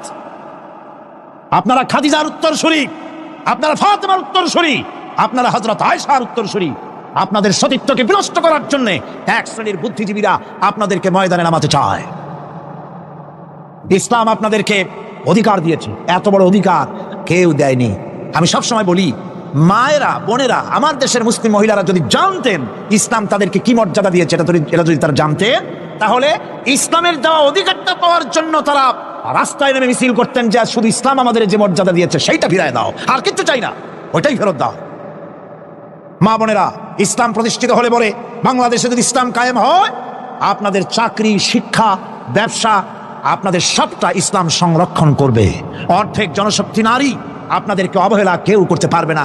রাসূলুল্লাহ করেন নাই, আল্লাহ করেন নাই। রাসূলের মসজিদে আল্লাহর নবী নিজে মহিলাদের জন্য জায়গা করে দিয়েছেন। আজও মসজিদে নববীতে বাবুন নিসা, মহিলাদের জন্য আলাদা দরজা রিজার্ভ রয়েছে। আলহামদুলিল্লাহ। আলহামদুলিল্লাহ। আমার মা বোনেরা, রাসূলুল্লাহ সাল্লাল্লাহু আলাইহি ওয়াসাল্লামের সব ছেলেরা, ছেলে মারা গেলেন, বেঁচে ছিলেন সব মেয়েরা। এমন একটা হাদিস খুঁজে পাওয়া যাবে না যে আল্লাহর নবী দোয়া করে বলেছিলেন আল্লাহ ছেলে মরে গেল, আমার একটা ছেলে দাও। বলেন না, মেয়েতেই সন্তুষ্ট ছিলেন, কোন আলহামদুলিল্লাহ। আমার হুজুর বলেছেন বিদেশে যাবে, বাজারে যাবে, কিছু না কিছু উপহার সামগ্রী বাড়ি কিনে নিয়ে যাও, আর ঘরের মধ্যে ঢুকে প্রথমেই দিবে মেয়েকে দিয়ে দেওয়া শুরু করবা। সুবহানাল্লাহ কইতে ইচ্ছা করে না মিয়ারা? প্রথমে কারে দিবা? মনে রাখবেন আপনারাও, প্রথমে মেয়েকে দিবেন, প্রথমে মেয়েকে দিবেন, মেয়েকে যত্ন করবেন। অনেক কপাল পোড়া পুরুষ আছে, বারবার মেয়ে হয় দেখে মুখটা কালো হয়ে যায়, বউকে তালাক পর্যন্ত দেয়, এগুলি জাহিল। মেয়ে নিয়ামত, মেয়ে কি নিয়ামত। মেয়েদেরকে সম্মান করুন, মেয়ে জাতিকে সম্মান করুন। পত্রপত্রিকায় দেখি স্কুল যখন ছুটি হবে, girls school, girls high school, girls college ছুটি হবে যখন, বা ক্লাস শুরু হবে যখন, রাস্তার পাশে এক শ্রেণীর বখাটে ছেলেরা গিয়ে দাঁড়ায় থাকে, শীষ দেয়, বাজে কথা বলে। আশ্চর্য কথা, তুমি কি তোমার এক মায়ের পেটে আসনি? তোমার মা নাই, তোমার বোন নাই, তুমি অন্য মেয়েদের দিকে তাকায় তাকে উত্ত্যক্ত করো, তোমার লজ্জা করে না? ইসলামী গভর্নমেন্ট যদি আসে, কারো বাবার ক্ষমতা নাই মেয়ে লোকের দিকে চোখ তুলে অন্যায় ভাবে তাকায়। আজ এসিড মারে, কোনো শাস্তি হয় না। ইসলামী গভর্নমেন্ট আসতে পারে, এসিড মারা তো দূরের কথা, শীষ কেউ দিতে পারবে না, উত্ত্যক্ত করতে পারবে না। মা বোনেরা, আপনাদের অস্তিত্বের জন্য, আপনাদের সতীত্বের জন্য, আপনাদের অধিকার প্রতিষ্ঠার জন্য ইসলামের চাইতে গ্যারান্টি আর কোথাও নাই। সবটা গ্যারান্টি কোথায় আছে? ইসলাম। সুতরাং সমস্ত পুরুষদের বলবো, নারী জাতিকে সম্মান করার জন্য, নারী জাতিকে আল্লাহ পাক সম্মান দিয়েছেন, রাসূল করিম সাল্লাল্লাহু আলাইহি ওয়াসাল্লাম সম্মান দিয়েছেন। আল্লাহর নবী বলেছেন, নবীজির কাছে প্রশ্ন হয়েছে খেদমত করব কার? হুজুর বলেন তোমার মায়ের, তারপরে কার? তোমার মায়ের, তারপরে কার? তোমার মায়ের, তারপরে কার? তোমার পিতার। আল্লাহ নবী মা বাপের চাইতে মায়ের মর্যাদা 3 গুণ বাড়াইয়া দিলেন। সে যে মাই হোক, আপন না হোক আর সৎ মা হোক, মায়ের মামাই, মা যদি নামাজ না পড়ে, রোজা না রাখে, চরিত্র যদি খারাপ হয়, মাকে চোখ রাঙাইয়া কথা বলা যাবে না। সুবহানাল্লাহ। কোন চোখ রাঙায় কথা বলা যাবে না, ধমক দেওয়া যাবে না, সেন্সিটিভ পয়েন্ট। বুখারী শরীফের হাদিস, মা বাপ খুশি আল্লাহ খুশি, মা বাপ নারাজ আল্লাহ নারাজ। মা বাপকে অসন্তুষ্ট করে বেহেশতে যেতে পারবেন না। মা বাপকে খুশি করেন, মাকে সম্মান করুন, মহব্বত করুন। আল্লাহ শিখাই দিয়েছেন। মা বাপ এমন সেন্সিটিভ পয়েন্ট যে ব্যবহারটা আল্লাহ শিখাইছেন। কে শিখাইছেন? আল্লাহ রাব্বুল আলামিন বলেন وَقُلْ لَهُمَا قَوْلًا كَرِيمًا। মা বাবার সঙ্গে সম্মানজনক কথা বলো, খবরদার বেয়াদবি করবে না। আর মা বাপের জন্য, তাদের জন্য আমি আল্লাহ রাব্বুল আলামিনের কাছে দোয়া করো, রব্বিরহামহুমা কামা রাব্বায়ানি সাগীরা। পড়েন সবাই, রব্বিরহামহুমা কামা রাব্বায়ানি সাগীরা। আল্লাহ রাব্বুল আলামিন শিখাই দিলেন বান্দারে, তোর মা বাপের জন্য আমার কাছে দোয়া কর, আয় আল্লাহ আমার মা বাপ যেমন ছোট্টবেলায় আমাকে স্নেহের কোলে লালন পালন করেছে, মাবুদ গো আমার মা বাপকে তোমার রহমতের কোলে লালন পালন করো। আল্লাহ শিখাই দিচ্ছে। হাদিস শরীফে এসেছে, হুজুর বসে আছেন মসজিদে নববীতে, সাহাবায়ে কেরাম বসা। এক বৃদ্ধা মহিলা প্রবেশ করেছেন মসজিদে, হুজুর তাকে দেখে দাঁড়ায় গেলেন। মহিলা আসার পর নবীজি নিজের গায়ের চাদর বিছিয়ে দিলেন।